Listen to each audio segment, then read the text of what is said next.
Now, what do you call a person who can write with either hand equally well? How can you reach with your tongue into your nose from inside? And why would you even want to do that? See further if you have a real superpower. About a third of all people can raise one eyebrow, left or right. It's a great way to send a playful signal to someone while telling a joke. But the ability to raise both eyebrows separately is much rarer. If you're not among them, that's because you cannot yet control and move the corresponding muscles. But this skill can be developed. Stand in front of a mirror, hold one eyebrow with your hand and lift the other one up and down. And then do the same with the other eyebrow. This will help you learn moving them separately. Can you sit down on the floor and get back without the help of your hands or knees? This simple challenge is called the sitting-rising test. Clever name. Although scientists argue whether this test is trustworthy in telling anything about your health, you can still use it to check whether your muscles and heart are strong enough. If you're unable to get off the floor without the support of your hands or knees, maybe it's time to return to the gym. Now stretch out your hand and place a ring on the crook of your elbow, then rotate your palm. If the ring didn't fall, you're a rare person. Some say only 2% of people can do that, but that's arguable. If you can lick your elbow easily or touch your thumb to your forearm, congratulations, you're among the minority of people. But some people bring flexibility to the next level. This condition is called hypermobility. It allows rare individuals to twist their bodies into weird positions just like a snake, putting their head between their feet, doing a back bridge, and all sorts of splits. But in some cases, hypermobility can increase sensitivity. Because such people have a larger medulla, this brain area is responsible for processing emotions. Now, 90% of people are right-handed and only 10% are left-handed. Yes, that adds up. But there's also a very small percentage of those who can use both hands equally well, including writing, drawing, and doing any tasks. Naturally ambidextrous people account for only 1% of the entire population, which is about 70 million people. If you want to check whether you're one of them, try to write the same phrase with both hands, or draw a circle first with your right and then with your left hand. If there's no difference, congrats! By the way, these exercises are very good for balancing the hemispheres of the brain, regardless of which hand is your working one. Mirror writing is another good way to awaken your neurons. Wake up, wake up! Leonardo da Vinci used to write down his thoughts in a journal from right to left. The actual purpose of his mirror writings is still unknown, but some people suggest that he just tried to prevent smudging the ink because he was left-handed. Creating a mirrored text is not an easy task for most people. Now, most people depend on weather forecasts and have to adjust their outfits depending on the season to avoid catching a cold. But not everyone. Lucky ones have learned to keep their bodies warm in any frost. These fearless heroes can walk in the cold wearing only swimming trunks and feel cozy. They can stand in the snow barefoot and even swim in a river or an ice hole. Usually, this talent doesn't come naturally. People temper their bodies for years until they get used to withstand extreme cold. Of course, they don't do it just to look cool or feel cool. Health benefits from this procedure include better blood circulation, increased concentration, and an overall sense of well-being. And how many seconds can you stand barefoot in the snow? Not many. Okay, stretch out your palms in front of you. Squeeze together all of your fingers except your thumb.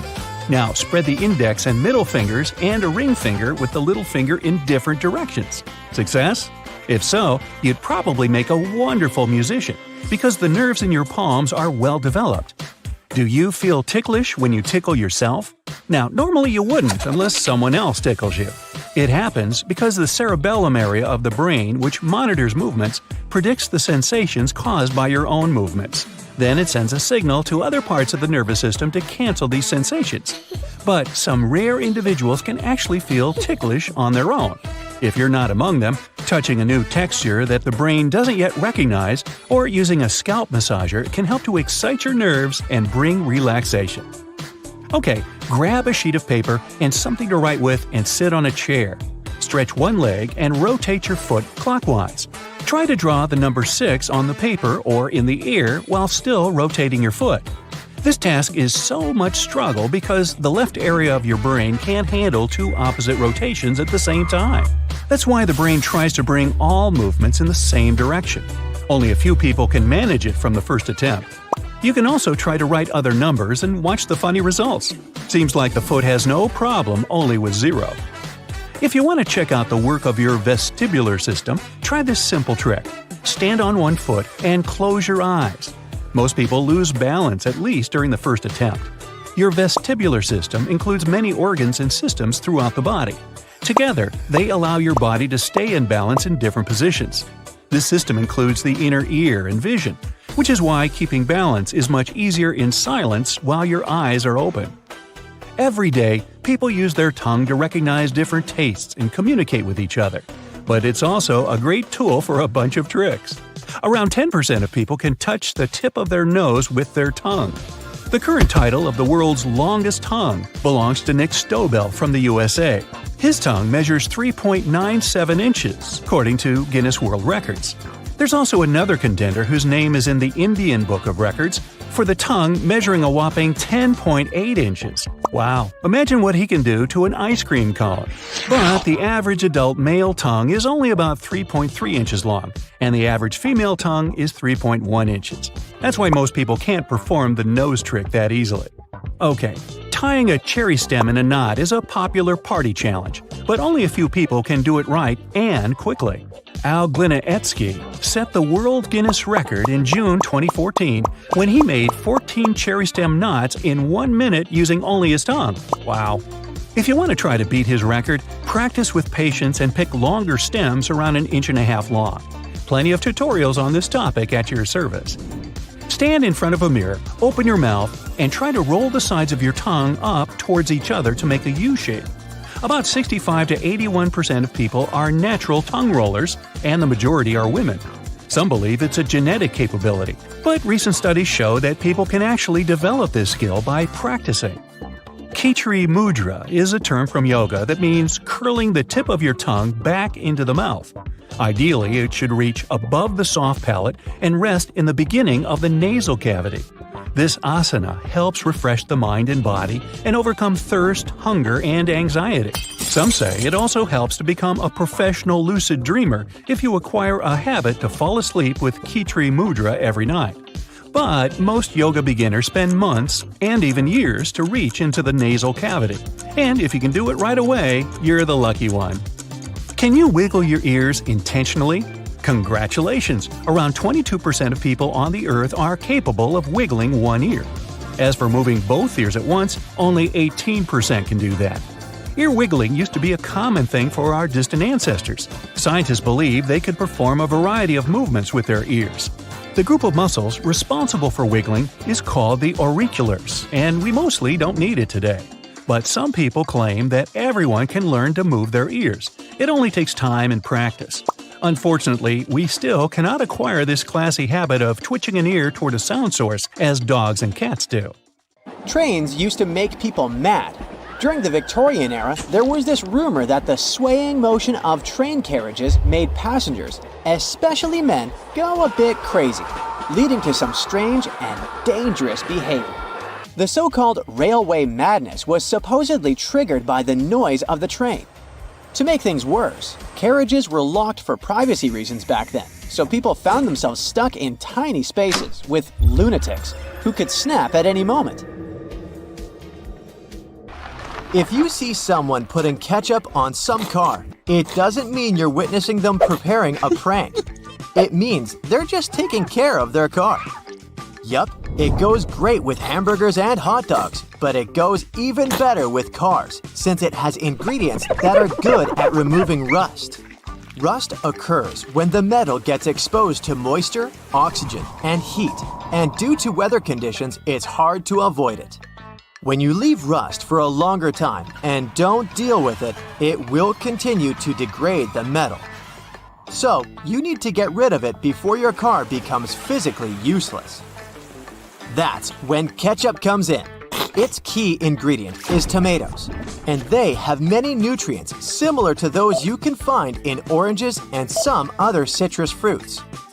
For instance, citric acid can help you remove rust from metal surfaces since it eats through rust.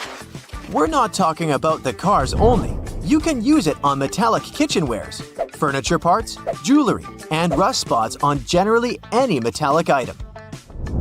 You can combine it with washing soda.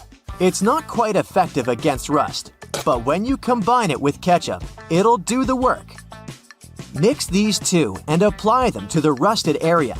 Leave it like that for about half an hour and wash it with a wet cloth or sponge. You can combine ketchup with salt instead, or just apply a lot of it on the rusty area without using any additional ingredients. Ketchup removes tarnish from brass copper too. Put it on brass hardware on doors and cabinets, or some accessories such as bowls and candlesticks for 10 minutes to make it all shine. And also, you don't put it on meat just because of taste. Ketchup breaks down its fibers, which means it makes it more tender. Locking handles as we know them were only invented relatively recently, in 1878. Before that, people had to get pretty inventive to secure their homes. Most folks used a latch string. They'd make a small hole in the door, thread a leather thong or string through it, and then loop it around a wooden bar. Even after doorknobs were invented, only the wealthy could afford a proper lock and key. Vacuum cleaners had a rough start too. The first one was invented in 1901, but it was so huge that it wouldn't fit inside houses. Instead, vacuuming was offered as a mobile service. The machines were parked outside, and long hoses were fed through the windows. And to get to the client's house, these large cleaning machines were actually pulled by horses. Back in the day, animals even used to pull strollers. Yep, with kids inside. The stroller was first developed in 1733 for the daughters and sons of a British nobleman who might have been a bit too lazy to walk with them every day. So, the first model was basically a shell-shaped basket on wheels that could be pulled by a goat or a small pony. This small chariot was cute, but probably not the safest way to get around. Refrigerators also used to be a bit scary. From the late 1800s until 1929, they used toxic gases like ammonia, methyl chloride, and sulfur dioxide to cool things down. People were so concerned about gas leaks that they began leaving their refrigerators in the backyard instead of keeping them in the kitchen. This danger even inspired Albert Einstein to create a new model. In 1926, Einstein and his former student Leo Szilard invented a refrigerator with no moving parts, using safer, environmentally friendly gases to reduce the risk of toxic leaks. But it had one problem. Einstein's refrigerator was less efficient than existing appliances, so it wasn't commercially appealing. If you ever find yourself casually wandering in the forests of Estonia, don't freak out if you see some giant megaphones. These wooden acoustic giants were set 3 hours away from the country's capital by interior architecture students. That's way cooler than the hamster roller coaster I once built for a science fair, I have to admit. More than half of Estonia is covered by woods, and they're pretty proud of this natural wealth. So it's not the first art project of this kind, and there was a winding, elevated pathway and a faceted woodland cabin. The idea of the megaphones is to crank up the natural sounds of a forest and also to serve as a rest spot for hikers. These wooden beauties are large enough to host several people. And hey, if you walk this far into the woodland, you'll be thankful for this. The students were given a task to invent some concepts of a forest library. They built the megaphones off-site and brought them to their permanent spots. They're set in such a way that sounds from 3 directions meet in the center and create a cool, natural surround sound effect. Thankfully, kitchen supplies, including our beloved grills, have come a long way. Back in the 1950s, a metalworker named George Stephen had a brilliant idea while trying to create the perfect steak. Frustrated with flare-ups and uneven cooking, he decided to cut an old ocean buoy in half. This allowed him to control the airflow better. And that's how the Weber Kettle Grill was born, changing backyard barbecues forever. Have you ever used a public bathroom in the summer in your shorts and sandals and got splashed? It happens to the best of us, so no worries. If only there was some solution to this problem. Perhaps a urinal with a small hole so no liquid goes where it shouldn't. Looks pretty yucky and painful to me. An assistant professor at the University of Waterloo, Zhao Pen, and his colleagues came up with a way better solution for this sensitive issue. Their designs were inspired by physics and dogs. When a stream of liquid moves on a solid surface at a shallow angle, the splash is reduced, and the smaller the angle, the fewer splashes you'll see. You can even minimize them to a zero. And when dogs do their business, they lift their hind legs and do it on the vertical surface of a tree or a wall.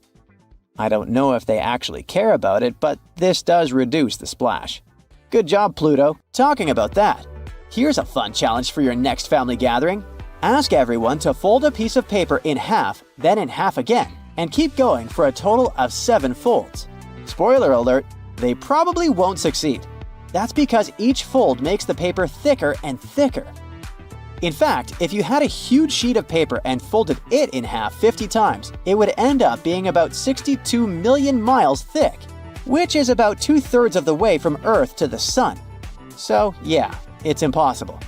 The current record is held by a high school student named Brittany Gallivan, who managed to fold a single piece of paper in half 12 times, and it was a tissue paper. The USB symbol, looking like a trident, has always sparked multiple speculations about its origin. One popular idea is that it represents Neptune's trident and symbolizes power and adaptability. But there's also a little bit less exciting theory.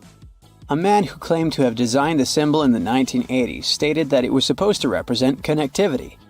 The large circle symbolizes a computer, while the attached shapes, the circle, the triangle, and square, stand for different outputs. Look closely at a tram's overhead lines, and you'll see that its contact wires zigzag back and forth instead of going in a straight line. That's because all trams have pantographs attached to their roofs. The upper part of the pantograph is gradually worn down by the overhead wire and eventually needs to be replaced. To wear it down evenly, the wire is not installed strictly along the tram's path, but in zigzag patterns. As the tram moves, the pantograph slides along the wire, and it wears down evenly. Those cone-shaped water cooler cups? Their shape is intentionally designed to prevent users from setting the cups down.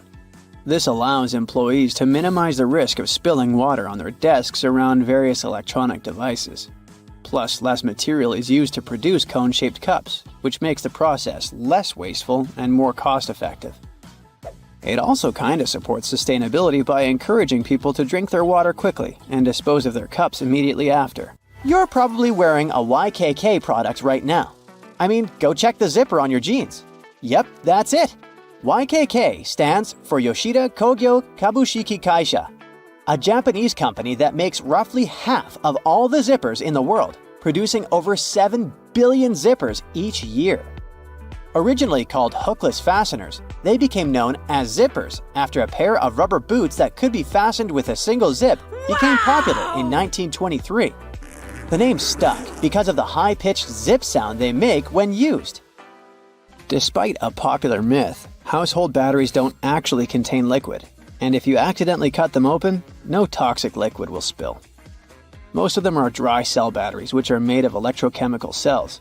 Those convert chemical energy into electrical energy. Larger batteries often house numerous small cells within them too. Even Tesla vehicle batteries consist of multiple small cells. When combined, they easily provide the necessary voltage. Did you know that nail polish used to be a status symbol? In ancient Egypt, queens like Nefertiti and Cleopatra were famous for their red nails, while lower-ranking citizens were only allowed to wear pale shades. You'll probably agree that there's no better snack than a pack of chips. Some are flat, others have ridges. Is it just aesthetics? Not really. The main purpose of those lines on some kinds of chips is to help with the distribution of spices and seasonings. In other words, all those substances that make your chips taste like cheese are mostly stored inside the lines. Plus, the lines make chips crunchier. This item here was also popular in ancient Egypt. What looks like a weird bench was actually a weird type of pillow. Back then, headrests were made from materials like wood, ceramic, and stone. Unlike our comfy pillows today, those ancient ones were used to protect people's hairstyles. That way, their hairdos stayed neat, even though they had a very uncomfortable night. If you've left a pot on the stove and your food burned, once again, take ketchup. Its acids will ease all the scrubbing and help you with grease. Just leave it over the night and you'll be able to wash the pot more easily. Or keep those small packages of ketchup we all end up having from fast food orders in the freezer. The ketchup won't be as hard as an ice cube as it freezes. So it will be good for soothing insect bites or similar things. For 8 centuries, forks were considered cursed and nearly forbidden in the West. The first models were used by the elite in the Middle East and the Byzantine Empire, and they made their way to the West in 1004, thanks to a noblewoman named Maria Agrippina. People were pretty shocked by it, to say the least.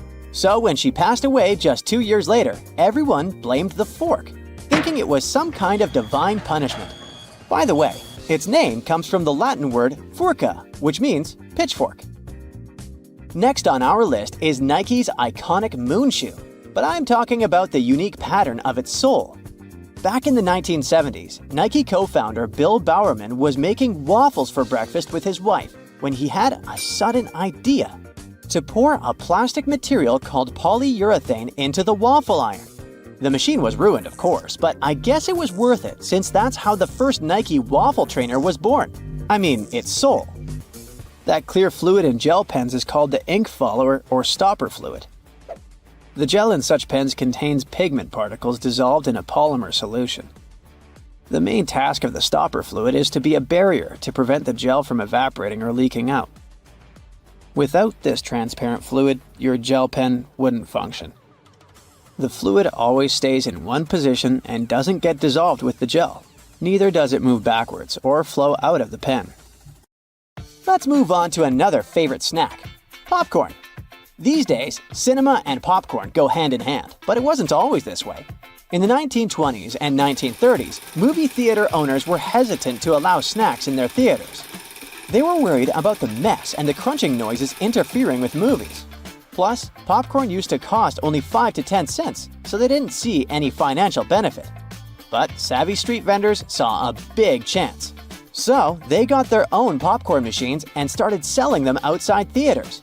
That's why popcorn probably became the original clandestine movie snack, and theater staff would even have to check if people were hiding bags of it in their coats.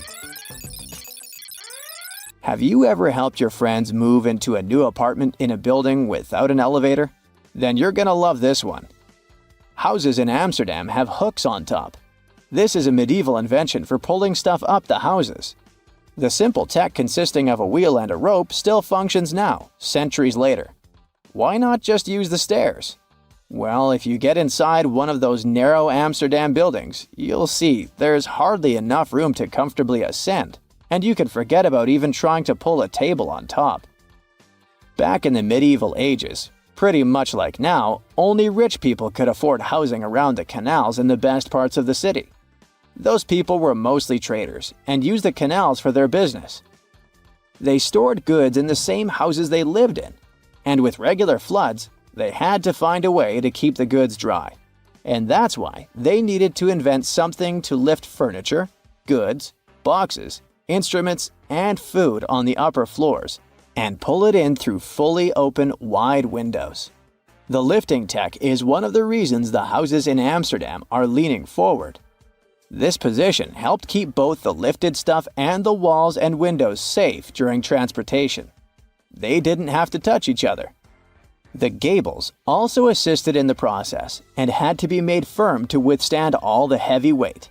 And in case you're wondering what gables are, they're sections of wall between the edges of a dual-pitched roof, typical for Amsterdam. Sticking with old-school fun, it's time to talk about cards. So, have you ever wondered how many times you need to riffle a deck to shuffle it completely? The answer is 7 times, according to math. Even cooler, if you shuffle a deck right, you're probably creating a unique order that's never existed before and never will again. And if you have a deck at hand, check out the 4 kings.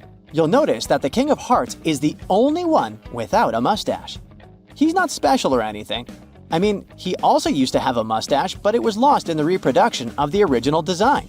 Your home has more regular things that can do magic tricks. Like if you have a house or a big terrace and want to make a nice flower wall. Try old mattress springs. Just hang them on the wall and let your imagination run wild with flowers. An old flower sifter can still come in handy, for example, as a planter. Even if you don't have one, you might find it at a garage sale or a thrift store.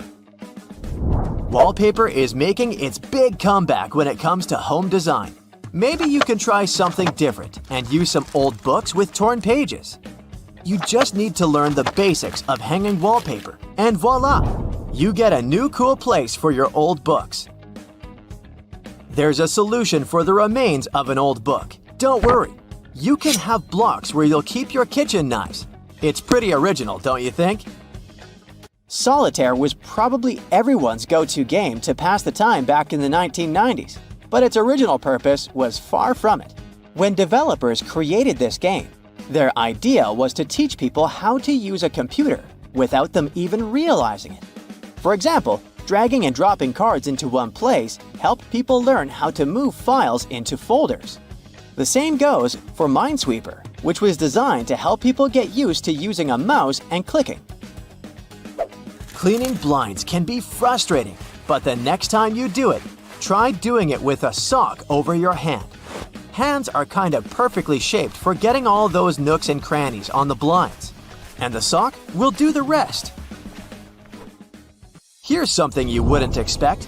Ice cubes can help you remove gum from carpet, clothing, and hair. Just put your clothes in the sink and add ice cubes. Leave it like that for a while. Ice will freeze the gum, so you can chip it away more easily. If the gum got stuck on the carpet, leave ice cubes right in the critical spot and remove the gum with a butter knife. It's a little bit harder to remove it from hair though, but still possible. Just wrap the ice and parts of your hair with the gum in a washcloth until the gum gets frozen. When you get there, you should be able to break apart the gum and free your hair using your fingers. Or next time you have to deal with a splinter, just take one ice cube to numb that area before you even start doing anything. You might have noticed that movie theater seats are almost always red. This choice isn't random. It has strategic importance, which is rooted in visual science. The thing is, red light has a longer wavelength. It means that it's the first color to disappear in low light. It allows the audience to concentrate better on the screen once the movie begins. Such a design choice enhances the viewing experience by minimizing distractions. Speed bumps are crucial for pedestrian safety, but at the same time, they can seriously increase car emissions due to the non-stop acceleration and deceleration they cause. To address this issue, some cities like London are testing fake speed bumps. Those are optical illusions painted on the road. They look raised from a driver's perspective, but in reality, they're flat. Authorities hope that this approach will slow down drivers without having a negative impact on the environment. Soda bottles are always filled in such a way that there's some space between the liquid and the cap. That's because soda contains carbon dioxide. It's a gas that can expand once the bottle's heated. If there's no gap in the bottle, it can break because of the pressure building inside. Also, when you open your drink, the gases go out in the form of bubbles, making the drink overflow. The gap helps with this problem too. If you're more into Angry Birds, Candy Crush, and other mobile games, that's totally normal. After all, more people have access to cell phones than to toilets these days. But not many of us stop to think about how disgusting our phones can be. The natural bacteria from our skin and the oils from our hands get transferred to our phones with every touch, swipe, and tap. This makes phones about 10 times dirtier than toilet seats. Yikes! So, dark matter is a mysterious substance that makes up about 85% of the total matter in the universe, yet we can't see it or touch it. The regular matter that we're used to forms stars, planets, and everything around us. But dark matter doesn't emit, absorb, or reflect light, which is why we can't even see it. We don't even know if it actually exists. The reason why we believe in dark matter is because it leaves gravitational effects on galaxies and other cosmic objects.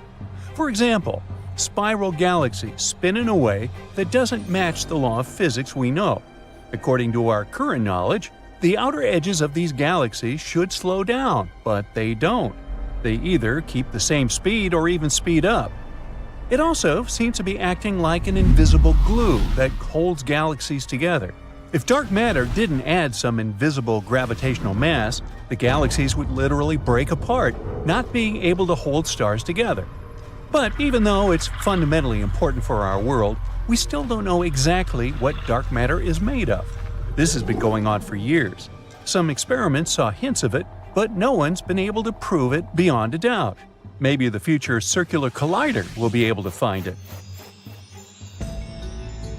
There's a mysterious force in space that seems to be pulling our entire galaxy, along with many others, toward it.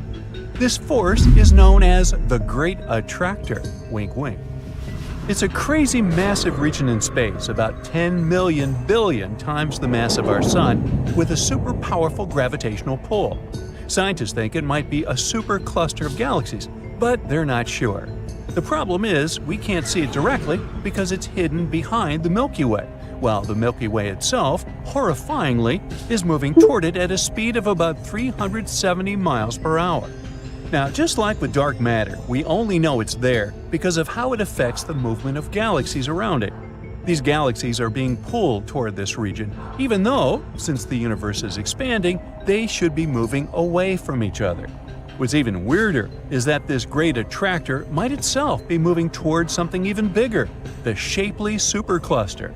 It's the largest concentration of galaxies in our nearby universe. In 2017, astronomers discovered a strange object called Oumuamua. This was the first known visitor from another star system. The thing was quite small, from about 330 feet to about 0.6 miles long. It was also long and thin, had a reddish color, and moved in a very unusual way. As it passed by the Sun, it unexpectedly sped up and then left our solar system just like that. Tons of theories started sparking up. It was too weird looking for an asteroid. Scientists thought it might be a comet, but it didn't have the usual traits of one, like a tail of gas and dust. Eventually, some scientists even started to suggest the wildest theories, like it might be an extraterrestrial probe. People have been making a huge fuss about Oumuamua ever since. But after a while, it turned out it was just a natural object with unique properties. It was probably a fragment from a distant star system, like a piece of a disintegrated comet or even a chunk of a planet.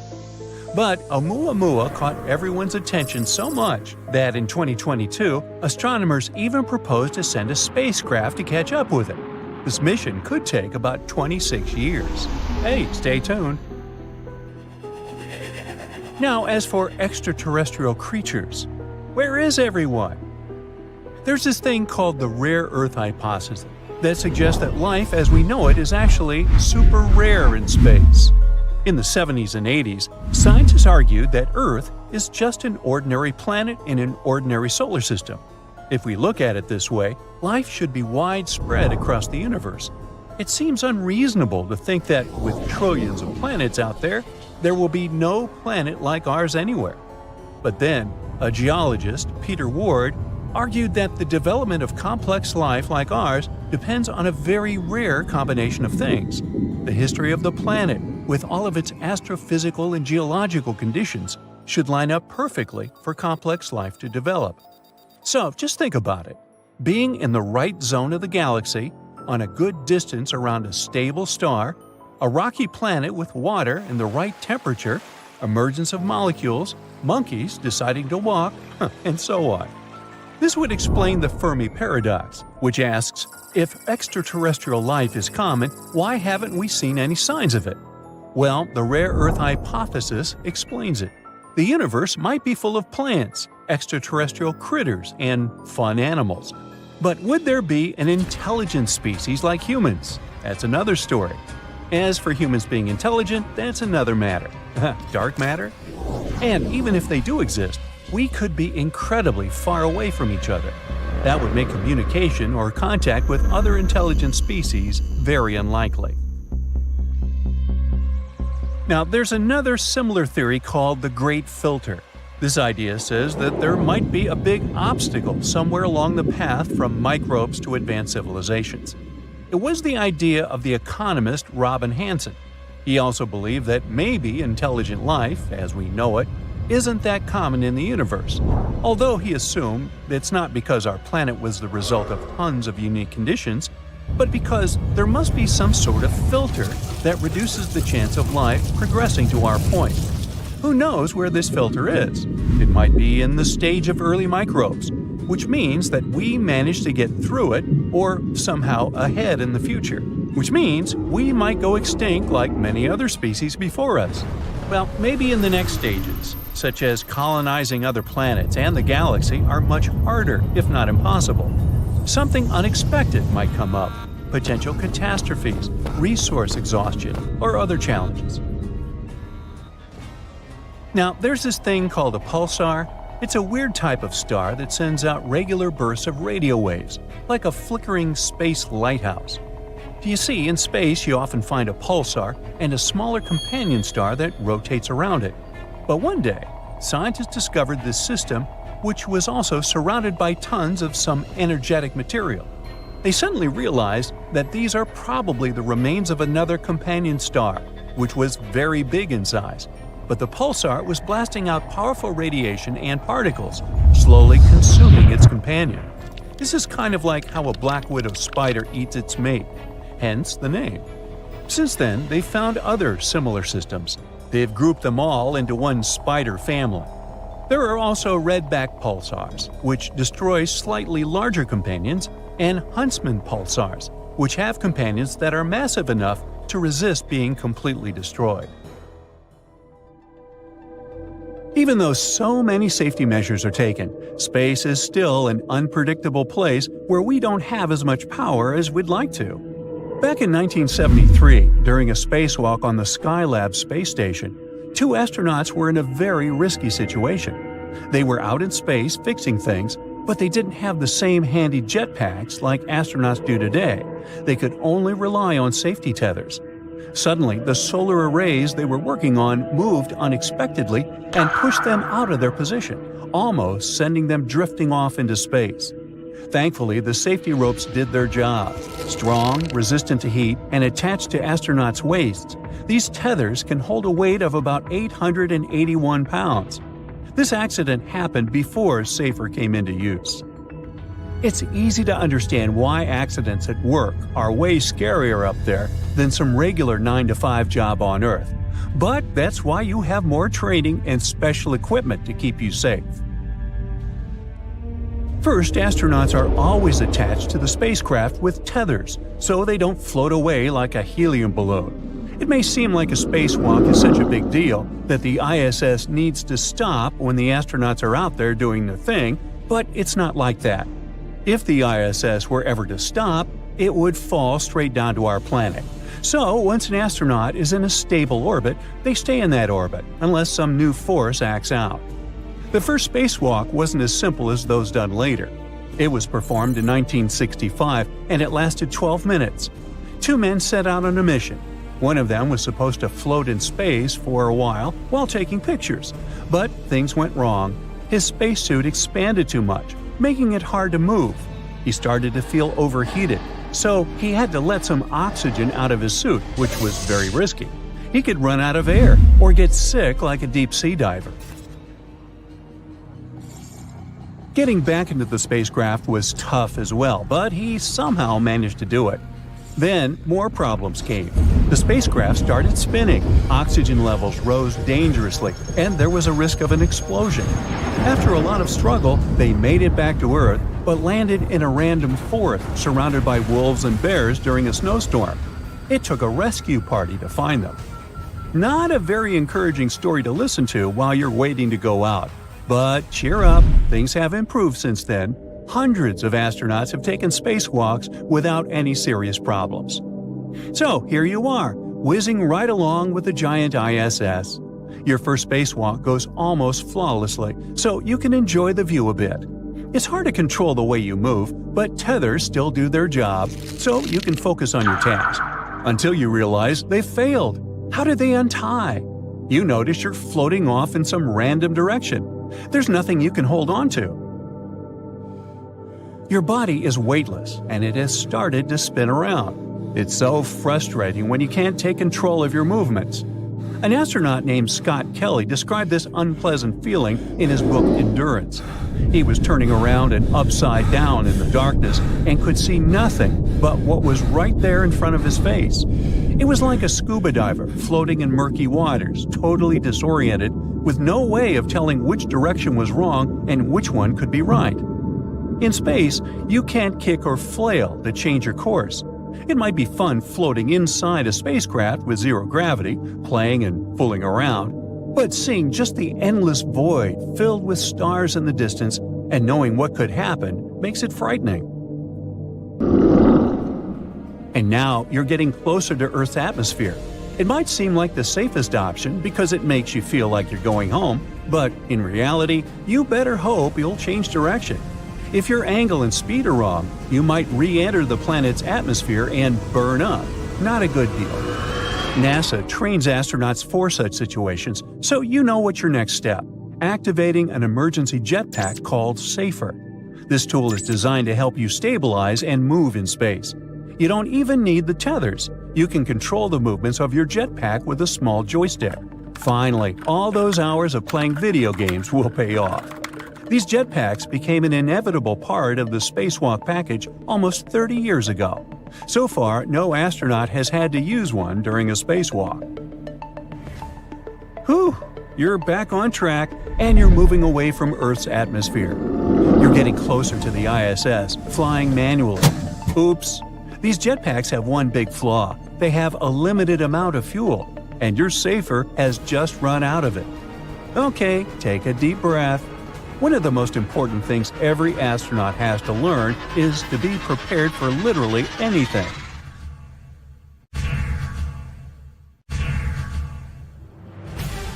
This strange radio signal wasn't found by a scientist on a serious mission. It was actually discovered by a college student just doing a regular project for school. Tyrone O'Doherty, an undergrad student at Curtin University in Australia, was sifting through old data of the southern sky. He was looking for any weird blinking radio signals. He finally stumbled upon one from 2018 that seemed to shoot radio waves towards Earth like a lighthouse beam.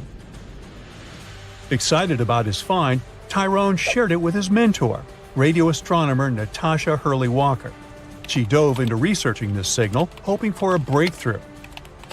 But despite checking different frequency data, they hit a dead end. But then, Natasha spotted a pattern. The signal repeated every 18 minutes. This was huge. But just as they were gearing up to study it further, poof! The signal vanished after only 3 months, leaving them with nothing. Not giving up, Natasha and her team scanned the skies again, desperate for a clue. Months passed, but nothing turned up. They were ready to give up, and then suddenly, a new signal popped up. This one kept blinking for 5 minutes, then it disappeared. And then it came back exactly 22 minutes later. The main question was if that signal was related to an 18-minute one. To figure it out, Natasha went back to the old radio data from that area. As they dug deeper, they realized that yes, and these signals aren't anything new. They'd been beaming towards Earth for 35 years. Back in 1988, Indian and American telescopes had caught them, but they got buried under tons of other data. This was great news for space explorers because it meant they could now calculate how far away this mysterious object was. After doing the math, they figured out it was incredibly far, even on a space scale, 15,000 light-years from Earth. Now, the only thing left to uncover was what exactly this object was. Walker and his team started comparing it to all the known radio-emitting objects out there. Yet its source remains a mystery. The signals still pop up every 22 minutes on NASA screens, always ending with a frustrating match not found message. The scientists called it J183910. Some think that the signal might come from some extraterrestrial beings. Maybe it's the signal that SETI, the search for extraterrestrial intelligence, has been waiting for. This project has been working for over 50 years, trying to find any evidence of life beyond Earth. They also scan the skies for radio waves, laser pulses, and other mysterious signals, So maybe it's a way for extraterrestrial folk to communicate their location. Over billions of years, the surface of the moon has been hit by asteroids and comets, causing bits and pieces to constantly break off from the impacts. Because of this, all the surface material is pretty loosely packed, so when there are quakes, slopes in the same area can become susceptible to landslides or new faults opening up. Future settlements located too close to these unstable slopes could put everyone living inside these lunar bases at risk. Moon dust adds another layer of complexity because, without erosion or water to smooth it out, it can harden to the point of being as tough as glass. If we really want to understand how dangerous moonquakes might be for people living and working on the moon in the future, space agencies still need to map out and get new seismic data, and not just from the South Pole, but from the entire satellite. In 2025, the Farside Seismic Sweep Mission, or FSS, plans to deploy two of the most high-precision seismometers ever built to the Schrödinger crater, which is located on the dark side of the moon. Finding out what's happening on the ground there is crucial for understanding the complex lunar structure and its internal dynamics. Scientists are still trying to figure out whether the lack of recorded seismic activity on the far side of the moon is due to current instruments not being capable of detecting it, or if it's due to some kind of interference from melted material in the mantle. Once they have this answer, it will be easier to fully understand the phenomenon of shallow moonquakes and assess their implications for future neighborhoods on our natural satellite. Now, you may have heard that Earth is also shrinking, but it's a different process. Basically, the moon is getting smaller mainly because its core is cooling down naturally. The Earth's core is cooling too, but our planet got its crust with tectonic plates, unlike the moon, which only has one plate. So the energy from Earth's core shifts those plates around or comes through volcanic eruptions. Earth is actually losing mass overall due to atmospheric loss. Our planet loses about 100 million pounds of mass per year, mostly from a leaky atmosphere. Earth's gravity isn't strong enough to retain the lightest particles, like hydrogen and helium, which escape into space. But don't worry, these numbers aren't cause for alarm, considering that our planet's atmosphere weighs about 5 quadrillion tons, a number I can't even imagine. So, in other words, it would take many, many, many times the current age of the universe for it to completely evaporate. We found a water cloud in space around a black hole. It's a gigantic water reservoir that's located about 12 billion light-years away from Earth. This must be the largest and farthest water reservoir ever detected in the universe. This one cloud contains an astonishing 140 trillion times more water than all of Earth's oceans combined. That's wet. The water surrounds a quasar, which is basically an incredibly energetic supermassive black hole. This quasar is about 20 billion times larger than the Sun and emits as much energy as 1,000 trillion suns. You do the math. As the black hole slowly consumes everything around it, it releases energy. This energy heats the surrounding gases and dust, causing the formation of water vapor. As a result, the black hole is surrounded by a huge water cloud and all the other gases and dust bath around it. This pair formed when the universe was only 1.6 billion years old, just a fraction of its current age. That means that the water isn't young at all and has been existing in galaxies for billions of years now. This quasar will only keep getting scarier and bigger. If it eats up all this gas and dust around, it could grow up to 6 times its current size, potentially becoming 120 billion times larger than the Sun. Think about that. The heart continues beating on its own for around 3 minutes after being separated from its owner. It occurs because of a phenomenon called self-excitation, when something generates its own energy. When we appear in this world, we have 300 bones, but with time, some of them fuse, leaving us with around 206 bones. And still, some have extra bones in their skull structures. Those are Wormian bones, which are basically extra bone pieces found within the joints of the skull. If you laid flat the respiratory tubes in the lungs, they would cover an area as large as a tennis court, all thanks to 33 generations of branching. The brain is as cool as the lungs. It has 86 billion neurons, nerve cells that send messages all over your body and allow you to do everything from breathing to talking, eating and thinking, or doing sports. The brain also has up to 60 trillion synapses, the places where neurons connect and communicate with one another. That's more than all the leaves on all the trees in the world. And here's another fun fact. Your eyes are like car engines. They need fluids to function properly, just like an engine needs gasoline. So when you blink up to 20,000 times a day, you're basically giving your eyes a windshield wash. Have you ever blushed and felt your cheeks turn red? Well, did you know that your stomach lining can blush too? When you blush, there's an increased blood flow in your body, and that includes your stomach lining. It turns red because it has plenty of blood vessels, and when there's more blood than usual, it shows. Now, we all know that plastic is bad for the environment, but did you know that we can actually digest it in tiny quantities? However, our digestive system can't handle grass. Grazing animals have special teeth and several stomachs to process raw leaves and grass, while we're stuck with just one stomach. We all have two super fast muscles that control our eyelids closing. They're actually the fastest muscles in our body, and they shut our eyes within a mere 0.1 second when triggered. And while we still don't know why we blink, we do know that women blink more often than men, and that we tend to blink in unison when watching a movie with friends. Maybe it's just a weird human thing. By the way, every time you eat something, your esophagus, the organ your food travels through to reach the stomach, moves in a series of wave-like contractions, pushing the food forward. This process is called peristalsis. Your fingers don't have any muscles whatsoever. To move them, you involve tendons connected to muscles in your hands and forearms. Some people, around 12% of women and almost no men, have 4 cones in their eyes. This condition is called tetrachromacy. People with this peculiarity can see a whopping 100 million colors.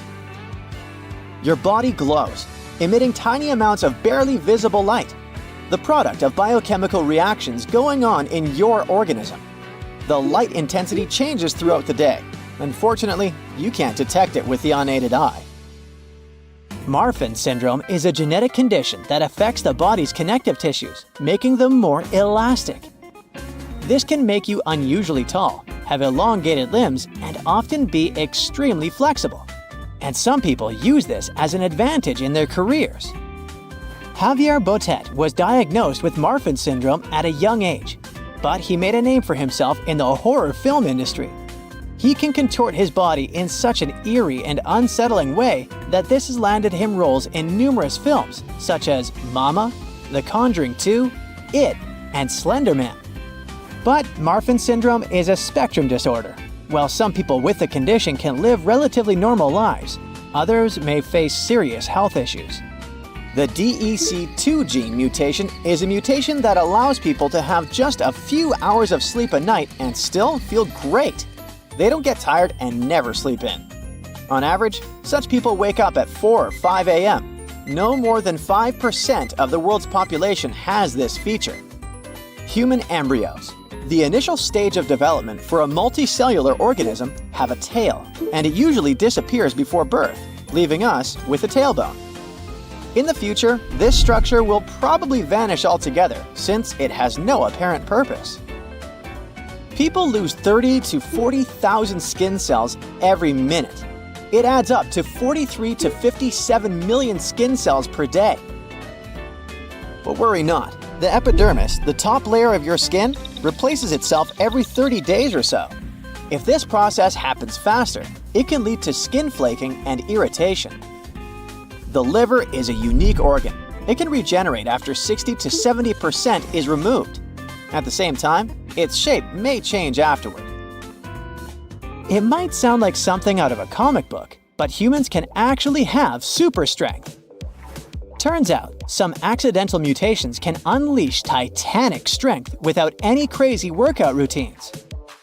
There are 2 proteins in our body, myostatin, and activin A that usually are secreted by muscle cells to suppress excessive growth.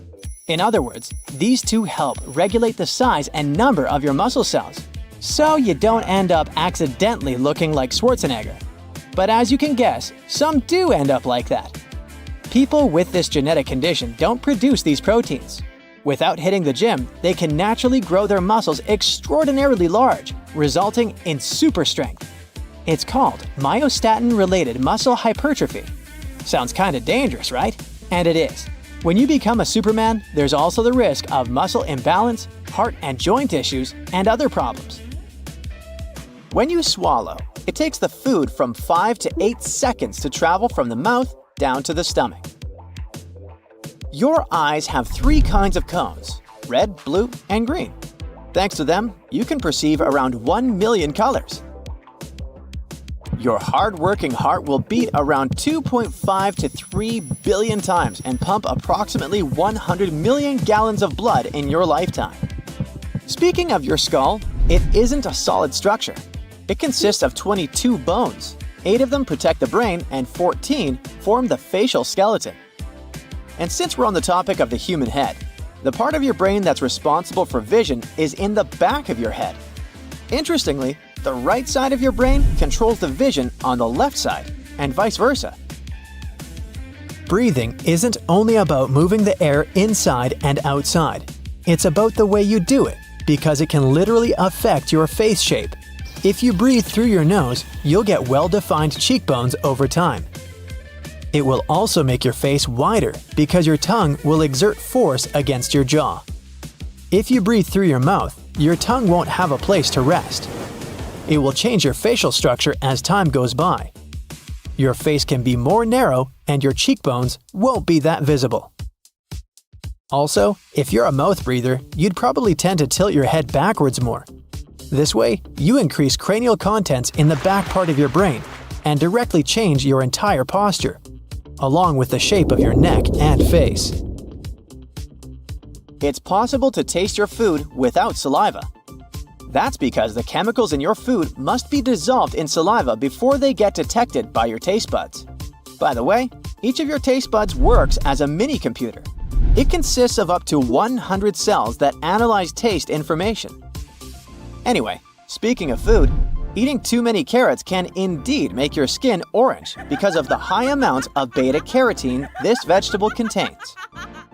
If you have too much of this compound in your bloodstream, it'll gather in parts of your body with thicker skin, such as the soles of your feet, knees, elbows, palms, and even certain areas around your nose.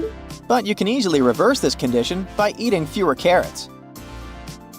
The chin muscles, aka the mentalis muscles, look like creepy, tiny tentacles. And still, they make it possible for you to create different facial expressions involving the lips, chin, and cheeks. Your small intestine is actually not so small. It's taller than you are, measuring from 9 to 16 feet. The cornea, that transparent front cover on your eyes, doesn't have any blood supply. It receives oxygen directly from the air. Our lungs are the only organs that can float on the water. All because they're made up of around 300 million balloon-like structures called alveoli. Your bones are 4 times harder than concrete. The strongest bone in your body is the femur. It can support up to 30 times the weight of a grown-up person. Even crazier is that our bones are made up of composite material, meaning they're both hard and elastic at the same time. The outer layer of your skin is thicker on your feet than on other parts of your body. The heart has its own electrical system and can continue beating even when it's disconnected from the body. The average lifespan of one eyebrow hair is 4 months. We spend 40% of our life with our eyes closed. Most of that time is when we're sleeping, but don't forget to count blinking too, or while driving. In an adult, the blood makes up 7 to 8% of the total body weight. About 55% of your blood is liquid plasma. The rest is red and white blood cells and platelets. They form clots and prevent bleeding. The density of your brain increases throughout your whole life, all because new neural connections pop up. And they appear because the structure of your brain keeps changing too. The same process of changing will occur to your feet too. They're likely to become bigger with time. When people grow older, ligaments and tendons in their feet weaken. This makes the arches flatter and feet become wider and longer. People who live to be 110 years and older have more immune cells, called T helpers, than the average person. These cells are likely to protect them from viruses and other health problems. The human brain is sometimes called a random thought generator for a reason. More than 48 thoughts appear in your brain in just 1 minute. It's almost 3,000 thoughts per hour and 69,000 per day. You know these before and after makeovers? Well, if you saw a pic of an average human who lived about 1 million years ago, compare it to a pic of an average human who lives today, you'd be astonished. And get this, it's a makeover performed by Mother Nature. Like back in the day, the earliest human species were basically tiny with long arms and short legs. They needed a big digestive tract to handle all those plants they were chowing down on, and their rib cages were super wide to make room for all the organs breaking down their food.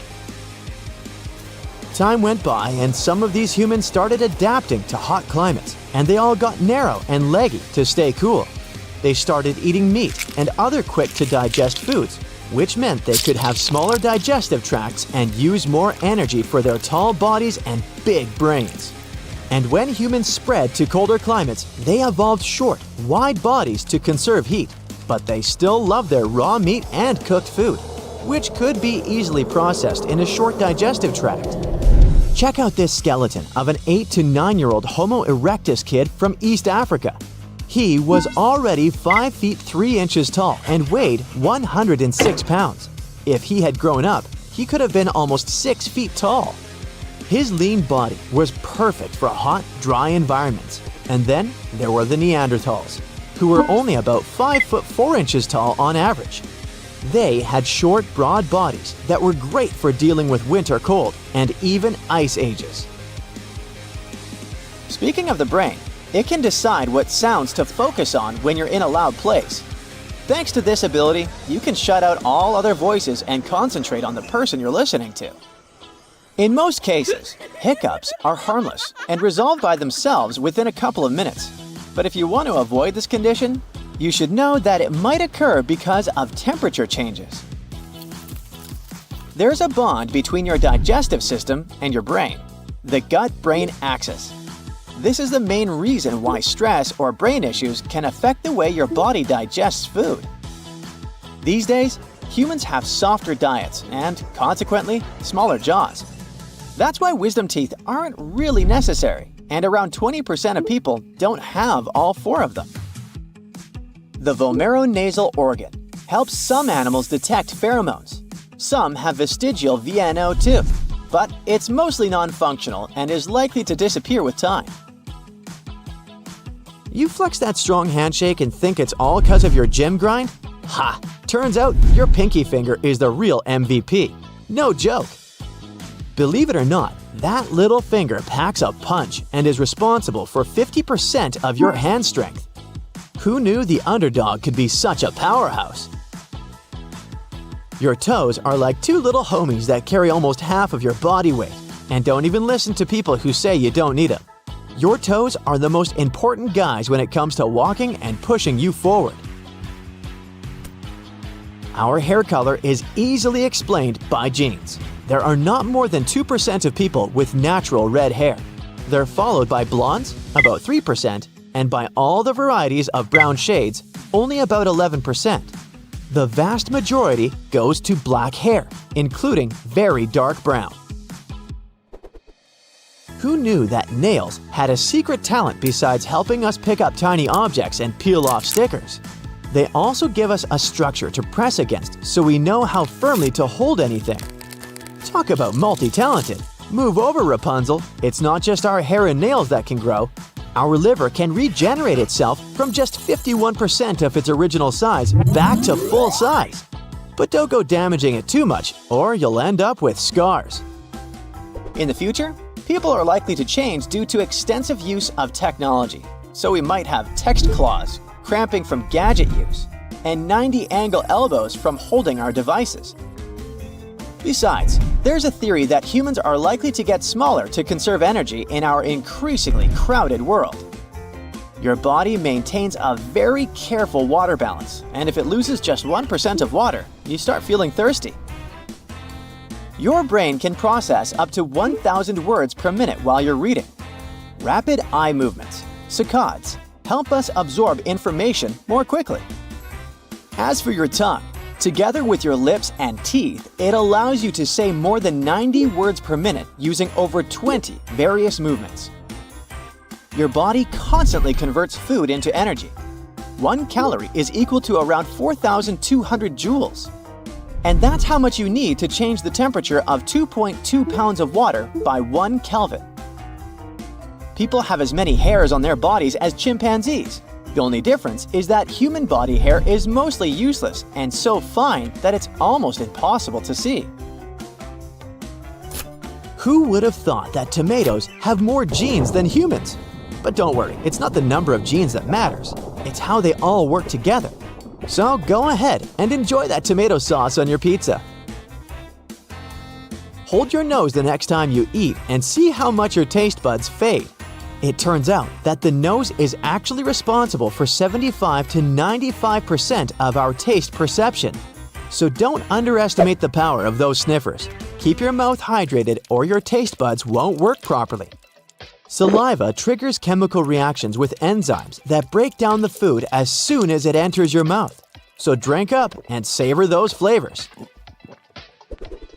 Forget about distinguishing between 10,000 smells. Recent research shows that we can actually differentiate between over 1 trillion smells. And not only that, but smells can evoke some distant memories too. So next time you catch a whiff of something familiar, take a moment to reminisce. When you're snoozing away, your sense of smell goes on vacation too. So even if your room smells like a dumpster fire, you won't even notice it. Sweet dreams, right? And speaking of dreams, did you ever wonder why some of them are in black and white, while others are like a rainbow explosion? Well, apparently it all depends on the TV you watched as a kid. So I guess your grandparents had some pretty boring dreams, huh? Chromesthesia is seeing colors when you're listening to music. It's a kind of synesthesia, a phenomenon when people have several senses mixed. Some of them perceive numbers in different colors. Others can taste words. People have more than 5 basic senses. Don't forget about the sense of space, the sense of pain, the sense of balance and time, the sense of temperature around and in the body, and many others. Your teeth are the only part of your body that can't repair itself, but the enamel which covers them is one of the toughest things in the human body. After growing several human taste cells in the lab, scientists found out that they had an ability to smell. In each of them, there were a few molecules similar to the ones found in the cells in your nose. Apparently, our senses of smell and taste are even more connected than we thought before. Now let's talk about listening to your heart. Not only is it a great metaphor for following your dreams, but it can also give you away if you're lying. Yeah, your heart rate starts racing like Usain Bolt when you're fibbing. Okay, brace yourself for this one.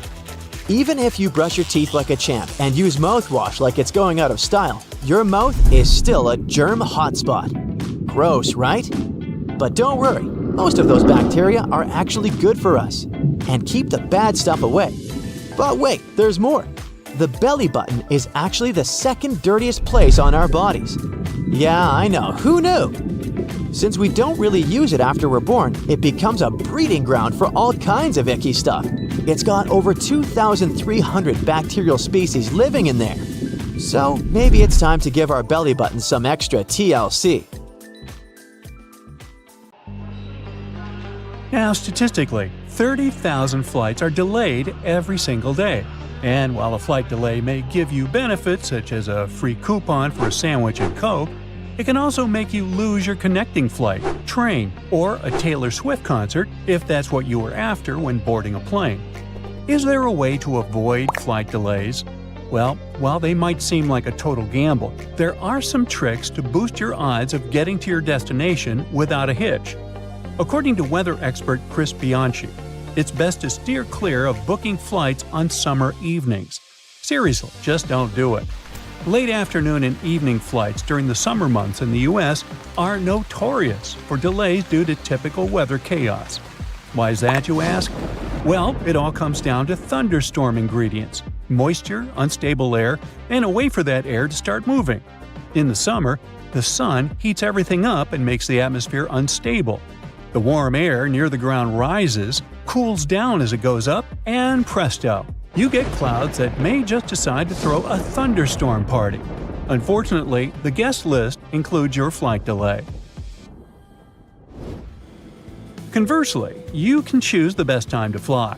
There's no guarantee your flight won't be delayed, but you can snatch the best price at least. So if you book a flight for midweek, let's say Wednesday, it'll probably help you save up to 17% of the initial price. That's around $56 if we speak of domestic flights, not to mention transatlantic ones. But it's not just about the day you book. Timing is crucial. Catch flights early or late. Think 4 a.m. and red-eyes for better deals and fewer crowds. Avoid flying from 9 a.m. to 11 a.m. and from 2 p.m. to 4 p.m. if you can. Long story short, the best days to fly are Tuesday and Wednesday, and the worst day is Sunday. And don't forget the summer season. If you want to have a decent price for your vacay destination, make sure to book that well beforehand. So, you managed to secure the best prices for your tickets. Is there anything important you should know about your luggage? Yep. Once you arrive at your accommodation, you should immediately toss your suitcase into the bathtub. Well, it might sound a bit weird. It's actually pretty smart. And the biggest reason for that is bed bugs. Those creepy little pests love to hide in beds, couches, and even your clothes. And they're all about munching on human blood. Ooh.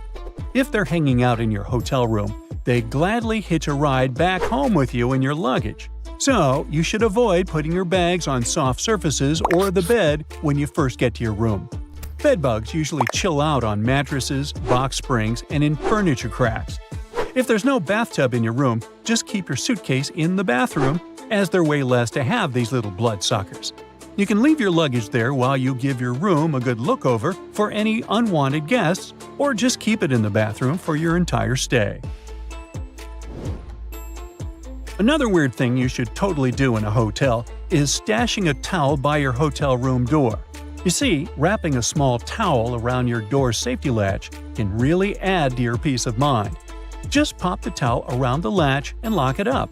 This tiny step makes it a lot harder for anyone to get in unexpectedly. And to make it easier to remember, just keep that towel right by your door so you can use it every time you head back to your room. If you ever wanted to know what happens to your baggage when you're on board a plane, the short answer is nobody knows, not even the staff. Baggage is sorted automatically. Scanners scan the barcode and sort the baggage according to its destination.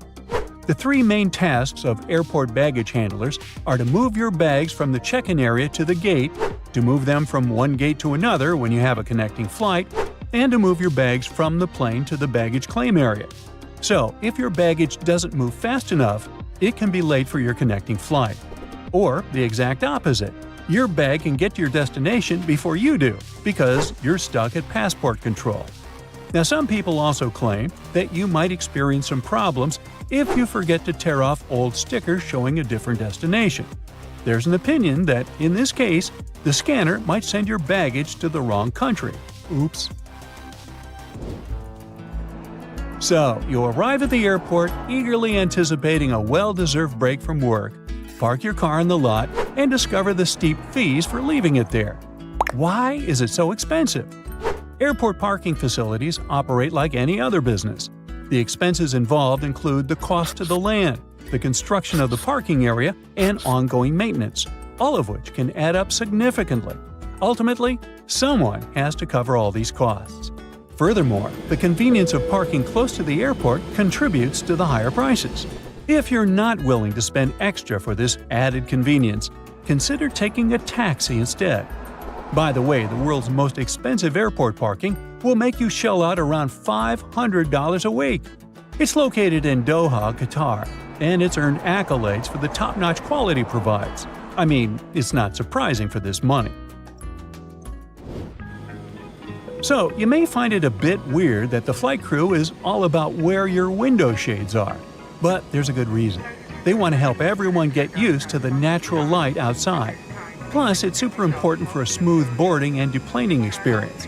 In case things go sideways during an emergency, you definitely won't want to be blinded when trying to get out of the plane. Also, keeping the window shades up during takeoff and landing lets the ground crew keep an eye on what's happening inside the cabin. If something goes wrong, like a fire, they can spot it right away and jump into action. If the shades are closed, they might miss crucial signs, which can slow down their response when every second counts. When you're going through security, put your stuff on the conveyor belt in an order that will make it easy to repack later. Start with your backpack so that you can toss things right in as they come out. If you have a laptop or any pricey gadgets, stick them in the middle or in the second tray to keep them safe. Basically, you need to put your valuable stuff between your personal items in the first tray, and your carry-on should be the last to go. This will keep your electronics from getting mixed up with other people's stuff. When it comes to packing, you should totally think about just going with a carry-on for a change. The freedom you get is amazing. And even if you decide to check a bag, definitely bring a carry-on with you. Pack a whole outfit in there. While stolen or lost baggage isn't really common, only 3% of luggage doesn't make it to the destination. Baggage delays happen all the time. So, having a backup outfit will save you from looking like a hot mess while you wait for your stuff to show up. We all love snagging those emergency exit rows for some extra legroom. But let's chat about which seats you might want to steer clear of. First off, avoid the seats directly in front of the emergency exits. They usually don't decline. And if you're eyeing those seats in the very back, keep in mind they don't recline either. But hey, there are some perks to sitting in the back. You'll be super close to the bathroom, and there's a good chance you might get a whole row to yourself since most folks usually skip the last row. Oh, and if you're looking for tips on seat choices for different planes, there are plenty of websites that can help you find the best spots and warn you about the ones to avoid, like those without windows. So there. If you're called a peach at a hotel, it might be time to speak with the manager. And if you hear the code NORA in a store, you should head for the exit right away. From hospitals to Walmart to Disneyland and cruise ships, the world is packed with secret codes you might not notice unless they're meant for you. I mean, many professions have their own unique lingo that can leave outsiders scratching their heads, but we're here to change that. Stick around as we decode those fascinating hidden messages. Late one evening in a hospital, a resident comes up to another one saying he is totally fried after admitting 3 walkers to the floor and checking on 2 dystopias who keep yanking on their food snorkel. Wait, what? If that doesn't sound like English to you, don't worry. You won't find the true meaning of these words in the dictionary either. That's because doctors have their own special language to share complex info and talk about unpleasant situations without anyone else catching on. So, let me translate those terms. Walker is used for elderly patients who are often bedridden. Dystopias refer to people who have trouble managing their so doctors use it to simply imply that a person needs to be admitted to the hospital even if there are no specific urgent health problems. And food snorkel? That's just a funny way of calling a feeding tube. If you think these terms are like a new trend or something that only students or trainees do, think again. Medical professionals have been using their own jargon since the early to mid-20th century. In 1969, for example, a letter sent to a medical journal totally criticized the term FLK, which means funny-looking kid. One term that is frequently used in hospitals is code brown, which means the doctors are dealing with, number 2 incontinence. But in Australia, code brown means something totally different. It's an emergency alert for the worst-case scenarios. From massive transport accidents to natural disasters like tsunamis or cyclones. So when this code goes off, hospitals quickly shift workers to where they're needed most to make sure critical patients get top priority. The code brown term is also used in Walmart stores across the US, but its meaning is slightly different. So here's my suggestion. If you hear it while picking up stuff for your dinner, you should exit the store immediately. Code brown means something dangerous or sketchy is going on inside. But that's not the only secret message to listen for. One Walmart worker spilled the beans online, saying they have at least 8 different color codes to keep us customers in the dark. Take code Adam, for example. That's Walmart talk for a lost kid wandering around. If there's a big storm coming up or any other weather surprises, you might hear them using the code black. And if you catch a worker saying code orange, there's some kind of a chemical mess to steer clear of. But not all the codes at Walmart mean something bad is going down. Code Spark just means they need more people at the registers, and code C is used when they need customer service help. There's also a funny rumor about a supposed secret language of supermarket dating, and it's not just at Walmart's, okay? These codes aren't spoken, since they're more about how you manage your groceries.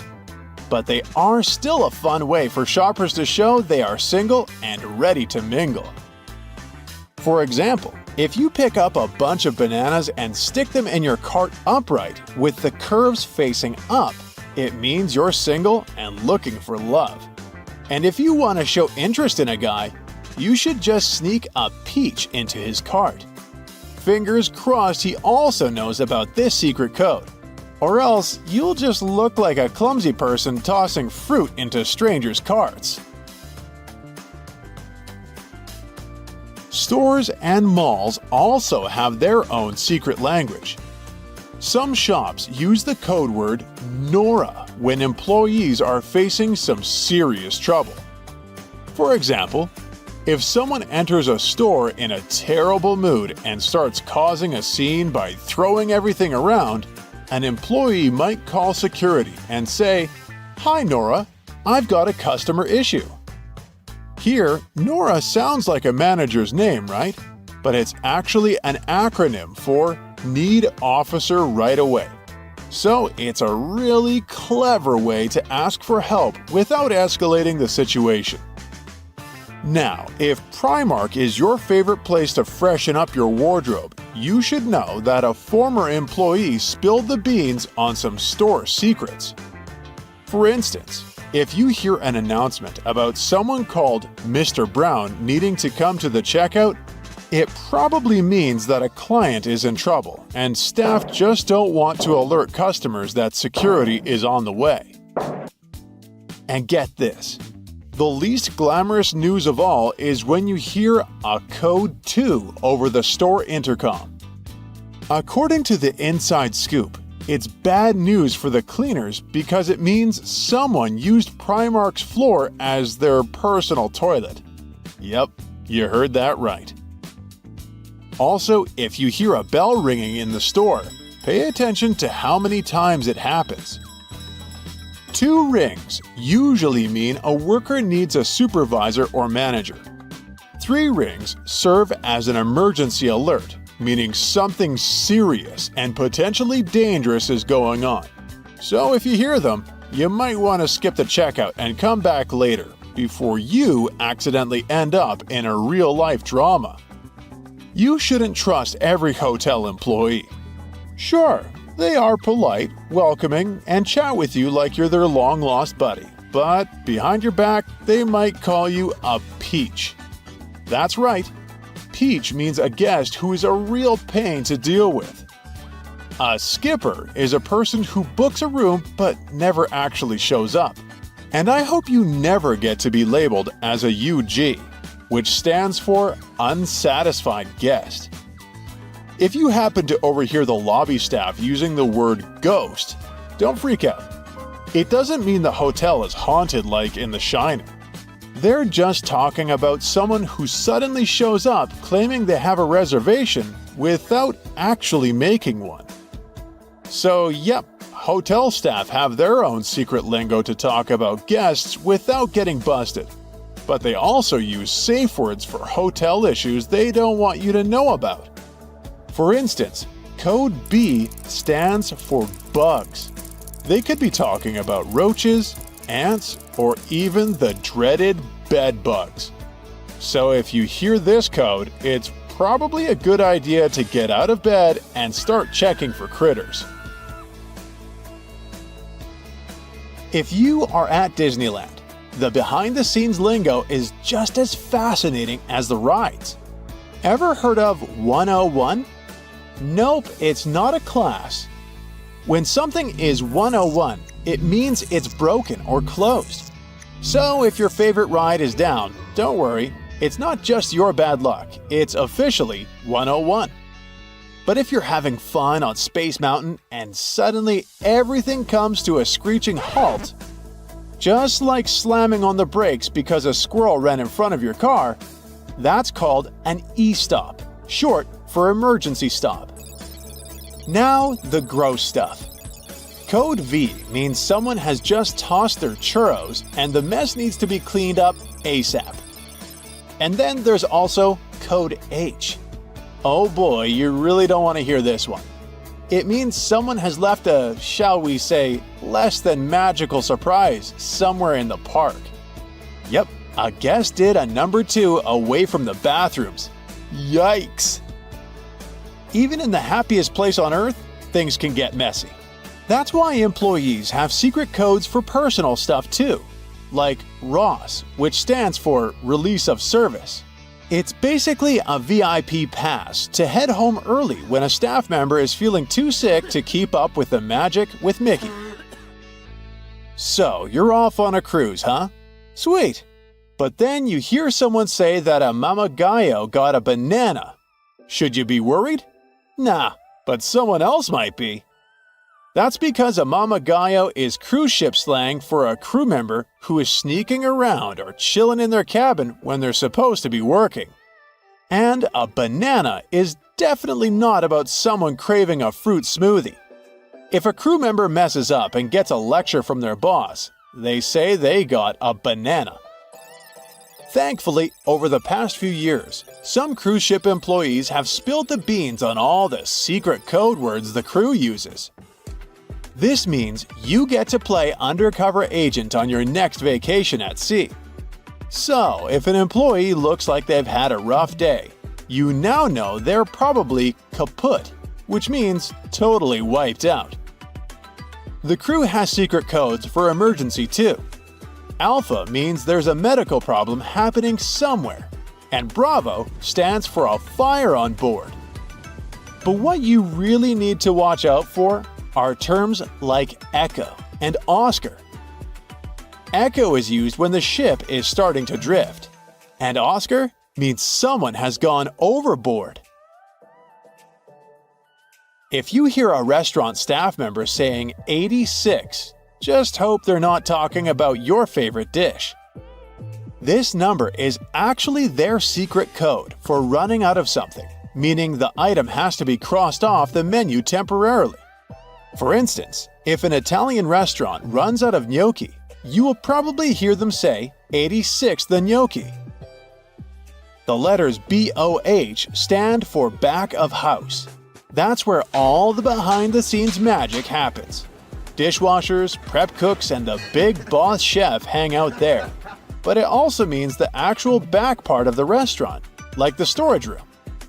FOH, on the other hand, is front of house, where the customers are. And FOH employees normally means they're talking about waiters and hosts. You don't need to freak out if you hear the word fire coming from the kitchen. It is just chef speak for time to cook that dish. If they shout hands, it means they urgently need any available staff to get hot food to the tables and make hungry guests happier, of course. Now, let's crack a code that'll make you thank me the next time you watch The Bear. Do you know how they keep saying all day in those intense kitchen scenes? It's not some kind of weird cooking mantra, it's just how the staff keep track of orders. I mean, instead of listing every single order for a dish, they just add them up and say all day to mean all together. And they use it at the end of sentences, sort of like saying over on a walkie-talkie. If something dangerous happens inside a restaurant, the staff can count on the police. By the way, they also have their own set of secret codes and jargon. For example, player refers to a suspect, while a rabbit is someone who flees from the police or the act of fleeing itself. The term skate means to escape from trouble. For instance, if a witness doesn't show up for trial, someone might skate from their charges. But most police codes are numeric and transmitted over the radio. For instance, 1010 means that an officer is off duty. Then, 1065 refers to a missing person. And let's just hope that the code 1000 is never said, like ever. Unfortunately, that means that an airplane has just crashed. Oh boy. Sorry to disappoint you, but when flight attendants mention Tom Cruise on a plane, it doesn't mean the Mission Impossible star will be sitting next to you. This is actually a not-so-glamorous code airlines normally use. It helps the cabin crew identify which of the identical pots on the trolley contains coffee and which contains tea. So they might say, tea, Tom, is in the pot on the left of the cart. Coffee, Cruise, is in the pot on the right. On the other hand, hearing Jim Wilson on a plane isn't a good sign, and the flight crew is definitely not calling out a passenger's name. Jim Wilson is a secret code for discussing a deceased person without drawing attention. Whether we like it or not, planes can carry people who've passed away along with living passengers, but not exactly sitting next to them, of course. Codes like these help the crew maintain calm and order, because we all know that panicking at 35,000 feet is not ideal. Some codes are pretty simple. I mean, air pocket means turbulence, flight deck is the same as cockpit, and equipment refers to the airplane itself. Then there are the less pleasant codes, like blue juice, which means there's toilet water on the plane. How fun! Speaking of fun, there's a little game that flight attendants play to keep things lively. It's called Find the Bob, and basically it's their way of giving a nod to the most attractive passenger on the plane. So, they call the best-looking person Bob for the day. Now, if they're struggling to spot a Bob because a passenger is sleeping or their face is hidden, they use the phrase Cheerio instead. So, when this sleepy passenger is getting off the plane, the crew might say Cheerio to each other, signaling that they were fancying that passenger. Programming often feels like trying to crack a secret code for many people. On top of that, with all the technical jargon and endless lines of code, IT professionals sometimes add their own inside jokes to the mix, making the communication even more confusing. But not anymore. You see, sometimes they say EEOC. This term stands for equipment exceeds operator capabilities. Translation: the gear is smarter than the user. Ouch, right? Next is ESTO, which means equipment smarter than operator.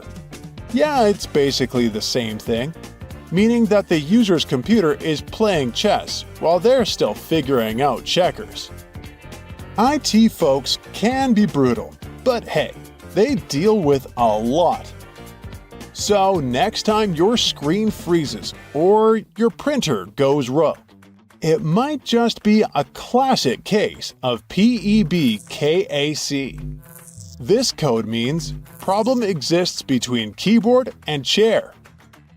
Spoiler alert, that's probably you, me, and basically everyone else in the world who isn't a tech wizard. So, if you're banging your head over tech issues and hear the code PEBKAC, it means you are officially the problem. But that's actually good news. It means your computer can be saved after all. Another community that can be a bit harsh is the world of card game pros. So, you're just starting to play poker. Well, first things first, you have to learn some easy codes. Bluff. That's when you act like you've got a winning hand, but you're really holding a pair of twos. Check. That's poker's way of saying you're good with your hand and you want to see what comes next. And the flop. That's when 3 cards are dealt out on the table and everyone either cheers or lets out a little sigh. But poker pros like to keep some things secret, and they've got some advanced lingo they don't want everyone to know. For example, you might hear someone call another player a fish. A fish is a weak player, usually the one losing chips faster than a kid in a candy store. Then there's the donkey, a player making such bad decisions that you wonder if they're playing poker or just tossing chips around without a clue. They might also call you a whale. No, it's not about Moby Dick, but a player making huge, reckless bets like they've got money to burn. Trust me, next time you're at a poker table, dropping these terms will make you look like a high-stakes pro instead of someone who just learned how to shuffle. So, you want to get as close to the moon as possible without leaving Earth? Easy. Hop on a plane to Ecuador and climb Mount Chimborazo. I know, it may sound weird, but hear me out. Now, Everest is the tallest mountain when you're measuring from sea level, but Chimborazo's peak is actually the closest spot on Earth to the moon. Here's the physics behind it. Mount Everest is over 29,000 feet tall, and Chimborazo is only around 20,000 feet. But the secret lies in how far they are from the Earth's core. You see, Earth is not a perfect sphere. It's chubby in the middle and slightly squished at the top and the bottom. The chubby part in the middle is called the equator. FYI, the country Ecuador actually translates to equator in Spanish. Now you know. The mountain we're talking about, Chimborazo, is located a few degrees from the equator line. So since the squishy sphere is chubbier in the middle part, Chimborazo's peak sticks out farther into space. This means that if you hike all the way up to this mountain's peak, you'll be a smidge closer to the moon than if you hike all the way up Mount Everest. In the North Sea, off the coast of England, there's a tiny platform bobbing around, roughly the size of 2 tennis courts. You might think it's an oil platform, but this is Sealand, the world's tiniest country. The Ruff's Tower platform was built during the first half of the 20th century as a fort to protect English ships. Jump to the 1960s when a guy named Paddy Roy Bates decided to claim this old fort as his own country, naming it the Principality of Sealand. Paddy gave his country everything it deserved: a national flag, currency, a constitution, stamps, and a hoisting swing system. That's how you get into the country, by the way, hoisted all the way up to the upper part of the platform.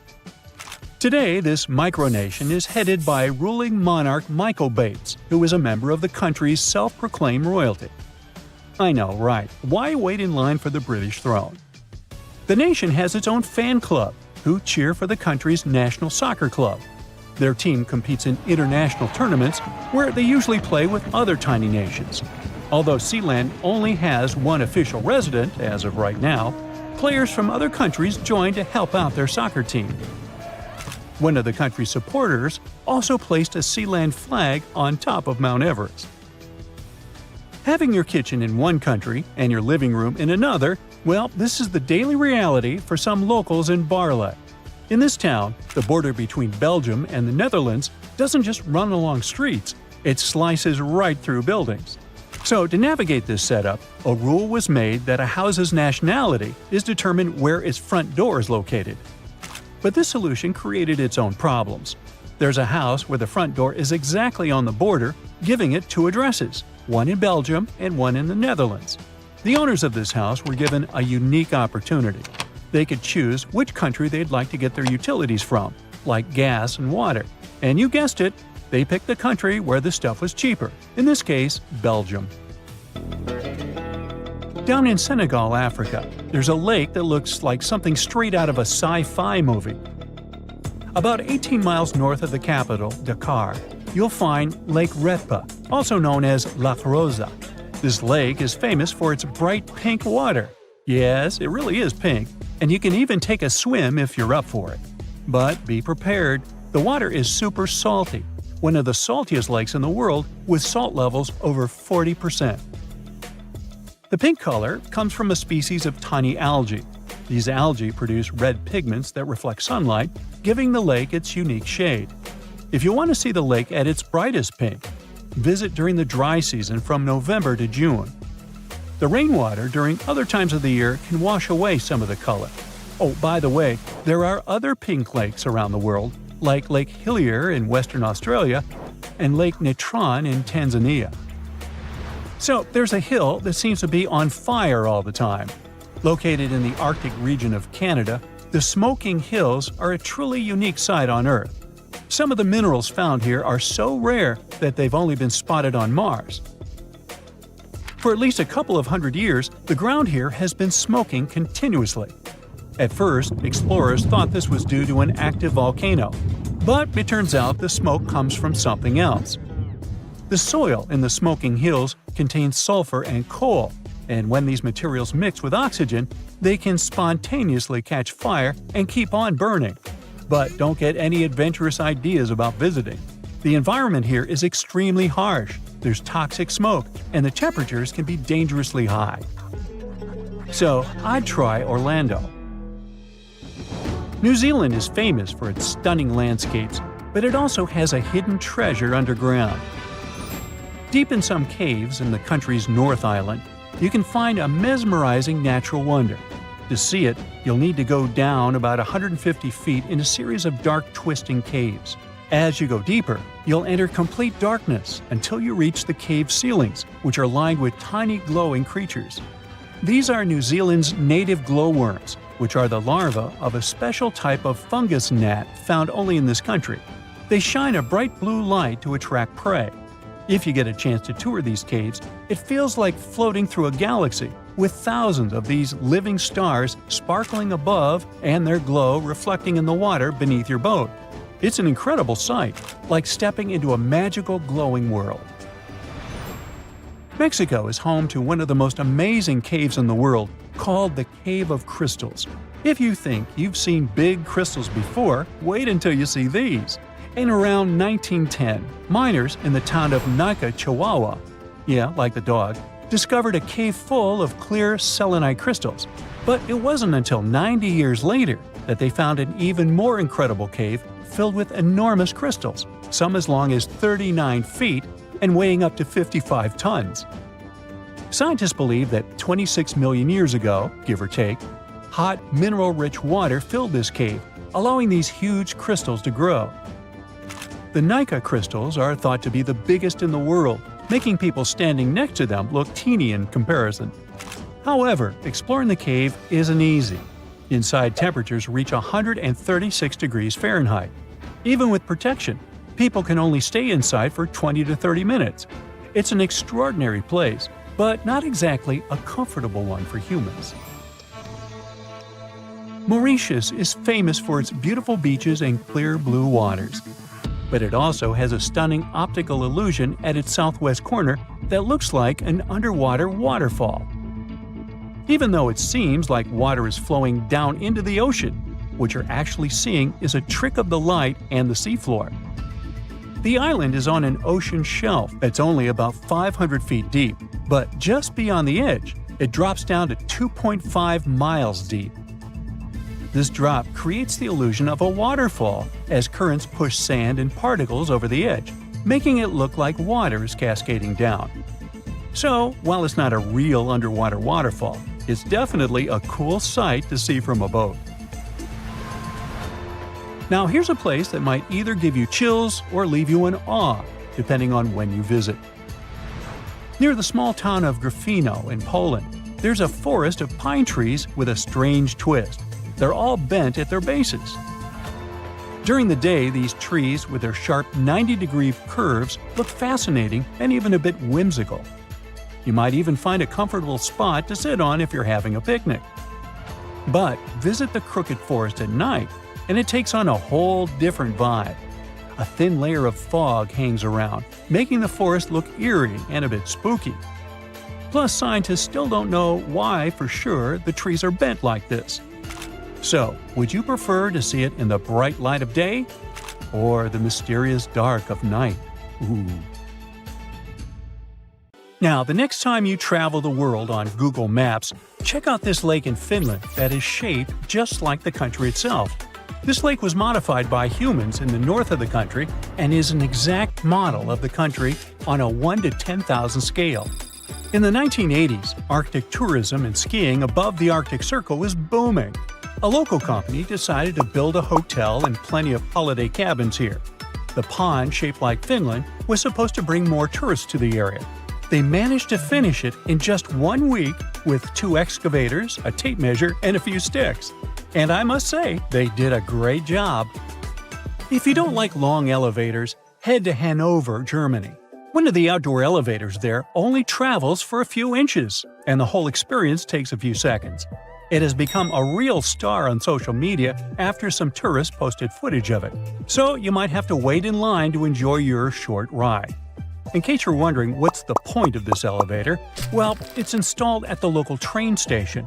Every inch counts when you're traveling with heavy luggage or have limited mobility, so it's a good way to navigate within the station. Gummy bear fans, you might want to know that your favorite chewy treat has enough energy in it to start a fire show. If you drop 1 gummy bear into an ignition tube with a small amount of molten potassium or sodium chlorate in it, it will quickly disappear in a ball of fire with an impressive fume cloud. First, potassium chlorate melts. Then the melted potassium chlorate breaks down and releases oxygen. The sugar in the gummy bear burns quickly, turning into carbon dioxide and water, which gives off a lot of energy. After everything cools down, you can look at what's left. The black stuff is unburned carbon, the white solid is potassium chloride, and the caramel-looking stuff is partially burned sugar. So we only have 6 muscles in our outer ear, and cats have an impressive 32. That's why they can rotate their ears 180 degrees and use them to show their current mood. If you see the ears are upright and facing forward, you have one happy cat. If the ears are rotated to the sides, sort of like airplane wings, or angled backward, your kitty must be really stressed or afraid of something. Ears held low or rotated to the sides could be a sign the cat is sick, so watch out for those. A stray dog in Brazil got a job as a professional car consultant at a local Hyundai dealership. The company manager noticed a stray pup next to the dealership and started leaving food and water for his new friend. Other staff members also fell in love with the pup and finally decided to adopt him. The doggy got a home, a job, and the name Tucson, after Hyundai's popular compact SUV. Tucson's job includes wearing a tie, getting behind the wheel, and winning over the hearts of customers. You can see from the company's social media that he excels at all these tasks. In Mexico, they like to spice up mango and citrus fruits with salt and chili pepper. You can try mango with a shrimp taste in the Philippines and salted watermelon in the southern states. When you're eating a sweet fruit sprinkled with salt, you'll notice the salty flavor with the first bite, and the sweet fruity taste follows a bit later. And when you get used to it, it feels as juicy and amazing as ever. It's most likely because salt affects the sweet taste receptor for sugar, and then the real magic happens on a molecular level. You can try and put salt on any fruit you like, but the effect will be different.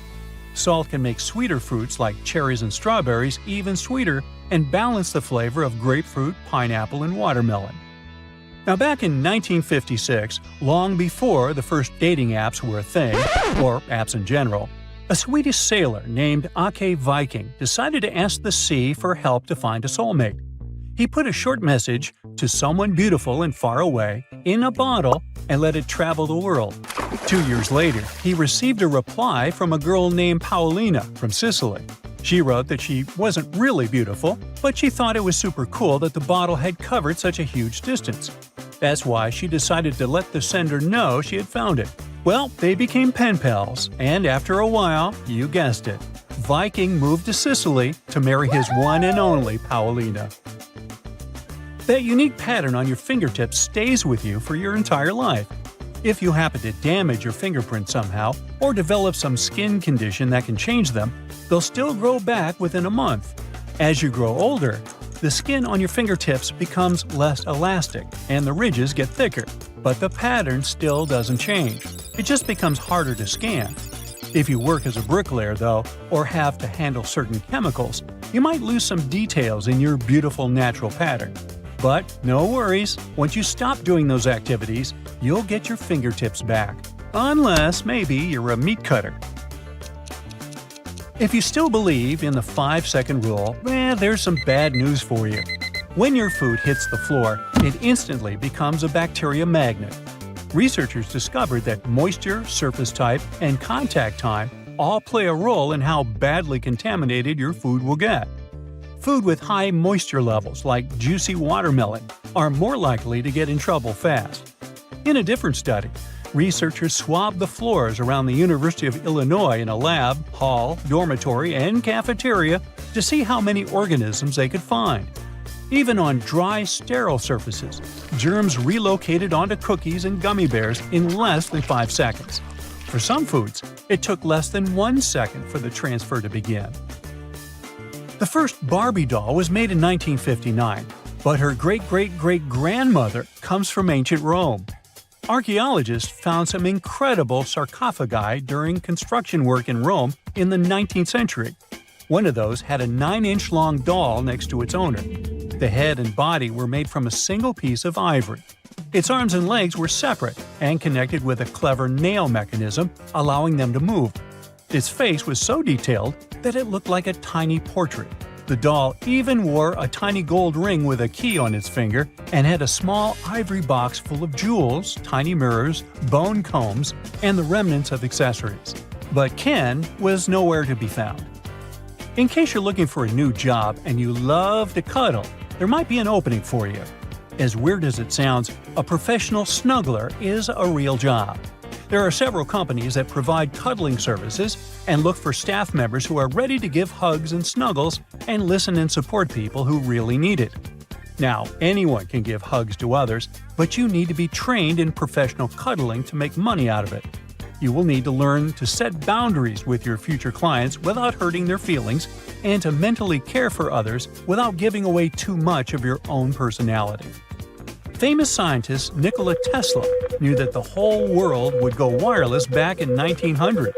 He mentioned that devices no larger than a watch would be able to transfer signals precisely. Back then, it was a revolutionary idea the scientist got while conducting experiments at one of his labs. Tesla was so confident about the success of his idea that he even convinced famous banker J.P. Morgan to invest money in his project. The World Wireless System involved a tower shaped like a mushroom on the shores of Long Island. It was supposed to transmit messages, phone calls, and images to ships across the Atlantic Ocean. Sadly, because of financial issues, the tower was never finished. Oh well, it all turned out now, didn't it? Some men wear shoes with hidden heel lifts to look taller.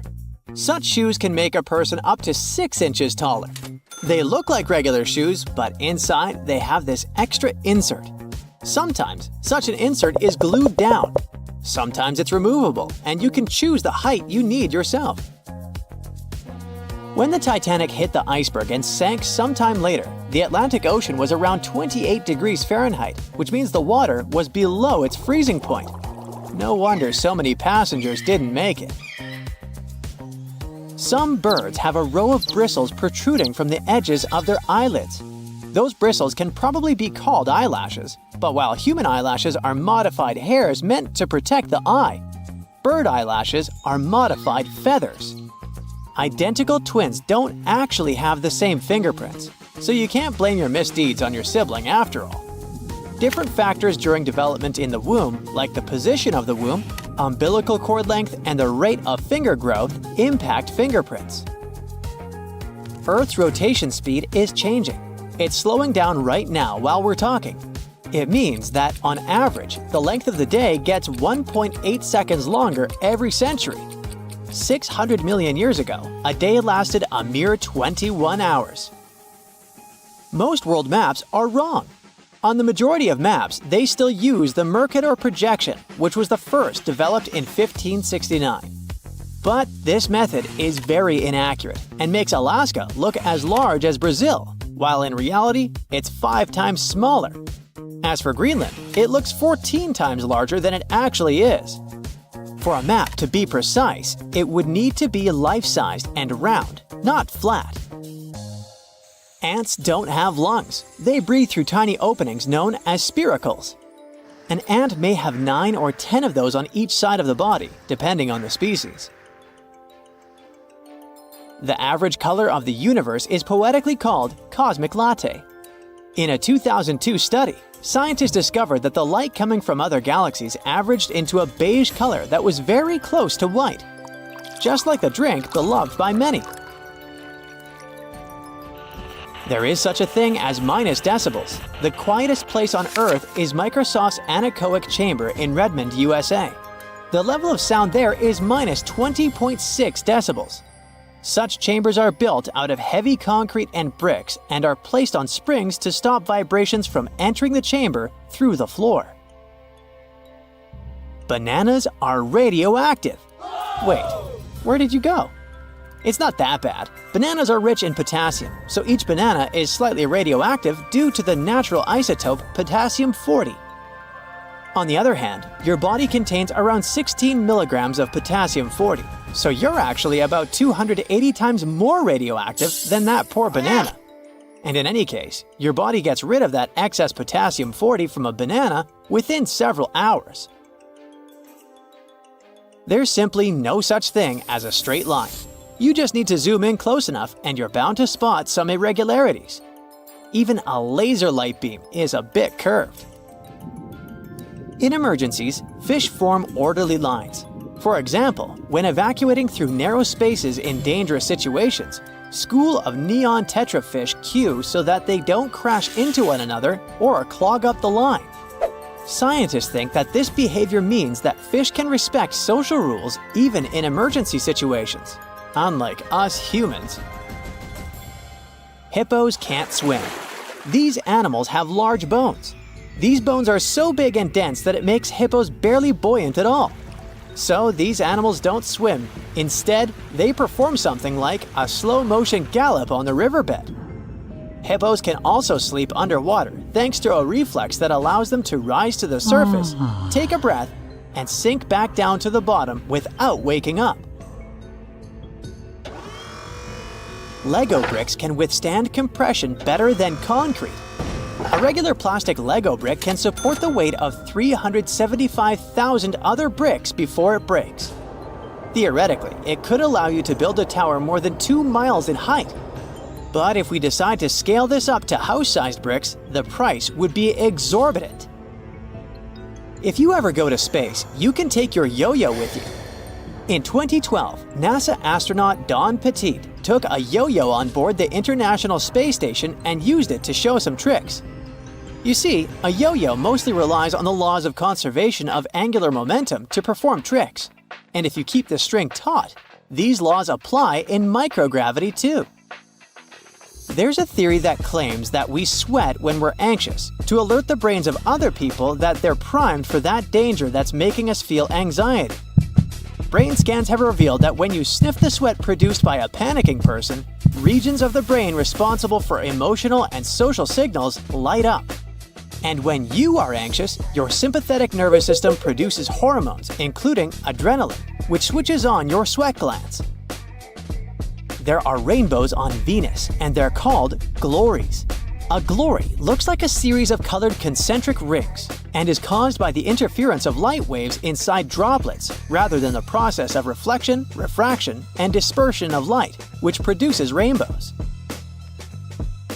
Protons look like bagels, spheres, peanuts, and rugby balls. In other words, protons come in different shapes and sizes. Their appearance changes based on the speed of quarks, smaller particles within them. If you look at the moon while being in the southern hemisphere, it will seem to be upside down, and the man on the moon will look more like a rabbit. You will remember more of your dreams if you sleep badly and wake up many times throughout the night. You're also more likely to remember your dream if someone or something wakes you up in the middle of it. Dogs tilt their heads while listening to people to pinpoint familiar words like walkies more effectively. It also helps them to understand the tone of your voice better. There's also an idea that if a dog doesn't tilt its head often, it's because it relies more on sight and less on sound. Mirrors facing each other won't produce infinite reflections. Each next reflection will be darker than the previous one, and eventually they will fade into invisibility. Mirrors absorb just a fraction of the energy of the light falling on them, so the total number of reflections mirrors can produce is around several hundred. You can smell ants, since many species of these insects produce strong-smelling chemicals when they feel threatened or angry, or when they're being squished. Trapjaw ants release a chocolatey smell when they're crushed, and citronella ants give off a lemony odor when they're threatened. Giraffes hum when they want to communicate with each other. Researchers think that this low-frequency humming might be a form of contact call between individuals that have been separated from their herd. It can also help giraffes find each other in the dark. But the coolest thing about these magnificent animals? Some scientists think that they can sleep talk too. And a cool bonus story for you. About a marathon runner who took over 50 years to finish the race. Japanese marathoner runner Shizo Kanekuri was selected as one of the 2 athletes that Japan could send to the 1912 Stockholm Olympics. But Kanekuri shockingly disappeared during the marathon race. It turned out that after a rough 18-day-long trip to Stockholm, first by ship and then by train, the man was exhausted. During the race, he stopped running because his condition simply didn't allow him to run further. The athlete stumbled into a nearby garden party where he drank orange juice and stayed for a while to recover. Later, Kanekuri was so embarrassed by his failure that he returned to Japan without notifying anyone, including race officials. So, Swedish authorities considered him missing for 50 years before finding out that he was peacefully living in his home country. In 1967, the athlete was offered the opportunity to finish his run. He accepted. 54 years, 8 months, 6 days, 5 hours, 32 minutes, and 20.3 seconds after he started the race, he completed the marathon. It was a long trip. Along the way, the man got married, had 6 kids, and 10 grandchildren. Not so long ago, in the 1950s, the average literacy rate in the world was 35%, meaning that in a group of 10, 6 people didn't know how to read and write. However, 50 years later, the literacy rate went to 90%, leaving only 1 person in a group of 10 without reading and writing skills. The key to this lightning speed growth can be found basically in every house. Nope, it's not the internet. The internet, on the contrary, can reportedly make us dumber in no time. The key to worldwide literacy is this Bic pen you've definitely held in your hands at least once in your life. Fun fact, this trusty pen has been outselling iconic items like the Rubik's Cube and even the iPhone since the 1950s. Each second, 57 Bic pens are sold, while it's 590 iPhones a minute, meaning it's just around 10 devices a second. Every single day, Bic sells 14 million of their nifty pens. Despite its popularity, it's often overlooked. It hasn't become a generic term like Xerox or Kleenex. When you flick a Bic, you're actually using a lighter, not just another writing utensil. Back in the day, people used feathers and ink to write. Fountain pens were a game changer, but they were pricey and prone to leaking. Thanks to American inventor John Loud, the first ballpoint pen was born in 1888. However, it wasn't until Hungarian creator Laszlo Biro stepped in with oil-based ink that the ballpoint pen we know and love today really took off. He came up with a genius design that would smoothly pull ink onto the ball without any fancy moving parts. That pen could consistently give you a nice clean line on paper. But his pens were crazy expensive, like $190 in today's money kind of expensive. No wonder they weren't flying off the shelves. See, back then, only about a third of people could even read and write, so pens were more of a luxury item than a necessity. And even though Biro had a great design, he couldn't crack the mass market. French businessman Marcel Bic saw the potential in Biro's pen and bought the rights, leading to the birth of the iconic Bic Crystal in 1950. With precision steel balls and affordable pricing, the Bic Cristal became a must-have for writers everywhere. But even so, despite Bic pens defeating illiteracy and stuff, there's another simple invention that may have been even more significant. Surprisingly, it's the shipping container. You may not have heard of Malcolm McLean, but this guy invented a standardized steel container that could be stacked on ships, trains, and trucks. In 1937, McLean had this genius idea, but it took until 1966 for international container shipping to really take off. There were many crucial events, and the need for quick and efficient transportation of supplies skyrocketed. By the end of the 1960s, McLean had made $160 million from his container empire. This invention didn't just save money, it saved time and labor too. Before containers, everything had to be loaded and unloaded by hand. Now, thanks to McLean's invention, it's all seamless and automated. According to specialists, the impact of containers on our lives is huge. They made the world smaller and economies bigger.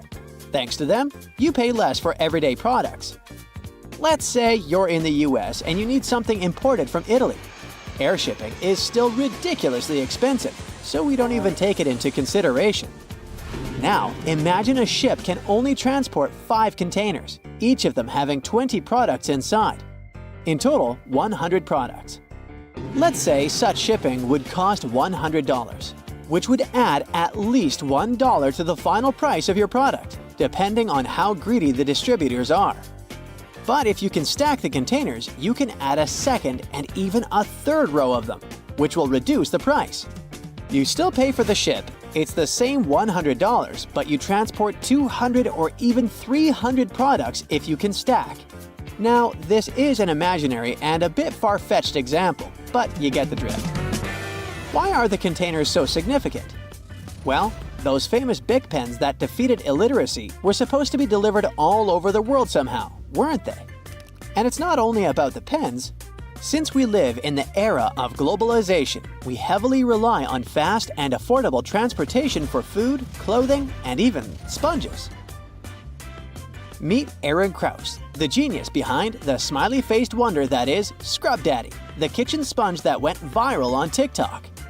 Aaron went from polishing cars with a fancy buffing pad to creating a revolutionary cleaning sponge. His parents, both doctors, weren't too thrilled when he ditched the idea of a car washing business to pursue his sponge dreams. So, one day, Aaron was cleaning cars, and he ended up damaging the outside. But instead of crying over spilled milk, he created a line of buffing and polishing pads. 3M thought it was so cool that they bought his company in August 2008. But they didn't want the sponges Aaron had made, so those were just collecting dust in his factory. 5 years later, Aaron was scrubbing his dishes with those leftover sponges. Suddenly, a light bulb went off in his head. He had $1 million idea in his hands. And just like that, Scrub Daddy Inc. was born in 2012 with some grassroots marketing. Then, on an episode of Shark Tank in October 2012, not everyone believed in his idea. But Lori Greiner swooped in and made a deal with Aaron for a 20% stake in his company for $200,000. The next day, they sold a whopping 42,000 sponges in under 7 minutes on QVC. By the way, this beats Bic records of 57 pens per second. That day, Scrub Daddies were sold at a speed of 100 sponges a second. Aaron definitely sells heaps of sponges, but in terms of quantity, it's hard to compete with humble batteries. Just in the US alone, people buy around 3 billion of them each year. By the way, they've been around for longer than you may think. The very first example of a battery, if you let me say so, was found somewhere around Mesopotamia, and scientists call it the Baghdad battery. It was a terracotta pot, about 6 inches tall with a 1.5-inch opening. Inside there was a copper cylinder holding an iron rod, all snug as a bug in a rug. The top of the rod was separated from the copper with some bitumen and stoppers, so no accidental mixing could happen there. No one knows exactly what it was for, but there are numerous ideas about its purpose. From electroplating, meaning putting a layer of one metal like gold onto the surface of another, to storing sacred manuscripts, or even pickling veggies. But the real deal started in 1749, when the legendary Benjamin Franklin started experimenting with electricity and called his set of capacitors a battery, because they worked together like a military unit. Half a century later, in 1800, Italian physicist Alessandro Volta came up with the first electrochemical battery known as the voltaic pile. This stack of copper and zinc plates would produce a steady current, although Volta thought it was an endless source of energy. Spoiler alert, it wasn't. Those batteries couldn't be used to power anything. But thanks to them, we got on the road to portable power. Alessandro Volta's battery was like the hot new gadget that totally revolutionized the way scientists worked with electricity. By the mid-1800s, the first rechargeable batteries were born, and a dry cell with liquid electrolyte was invented to make batteries more practical. Nowadays, we've got rechargeable lithium-ion batteries powering everything from players and toys to smartwatches. So, why are they some of the most successful inventions of all time? Well, they're the reason we have electric motors in e-vehicles and machines. Thanks to batteries, we have lighting all around us. And can you imagine not having battery storage for our telecommunication devices? It would be a whole different world. You know how they say, when in Rome, do as the Romans do? Meaning, in Rome, you need to make sure your goldfish has a deluxe bowl to live in. In Nigeria, don't you dare to bring your own wheelbarrow. And perish the thought of adding as much mayo as you want to your dish when you're in France. Yep, bans around the world may be surprising, to say the least. Number 1. You will never see a good old doorknob in Vancouver, Canada. Some time ago, the city changed its building code to require the use of cool and sleek door levers instead. This change is all about making buildings more accessible and easier to use. Not only new buildings are getting a new makeover, even Vancouver's historic City Hall had its fancy Art Deco doorknobs replaced with shiny gold levers. But it's not that you can't legally have it in your house. There isn't a team of doorknob police coming to your house to confiscate your knobs. You can keep them as long as you like. Number 2 comes with a GeoGuessr tip for y'all.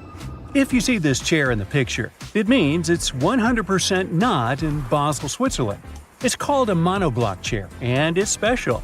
You see, most objects give away clues about when and where they're from, like the shape of electrical outlets or the labels on your shampoo bottle. But the monoblock is context-free. Some people call them one of the world's most perfectly designed objects, while others say the homogeneous nature of the chair is disturbing and the real evil of globalization. But why is it banned in Basel? Turns out the authorities just want the city to be pretty, and the chair design isn't to their liking. Right, if you want to keep one in your backyard, feel free, but they've been a big no in public spaces since 2008. 3. If you were ever thinking of bringing a wheelbarrow to Nigeria, I've got some news for you. Don't even try. Should you need it for some reason during your stay in Nigeria, just buy one there when you arrive. The authorities won't let you bring your imported wheelbarrow across the border. Why? Well, they're all about supporting their own manufacturing industry, so they want to give their local wheelbarrow makers a chance to shine. At number 4, we've got China, where the authorities decided to put a stop to time travel. Wait a minute, it's not what you think. No time travel machine has been invented. The ban is on TV shows and movies. By the way, it's not something new. The law was introduced in the early 2010s. Apparently, the big shots in charge want to keep things real and are not too keen on distorting historical events. They say some scripts are getting a bit too wild, making up myths, promoting superstition, and disrespecting the country's past.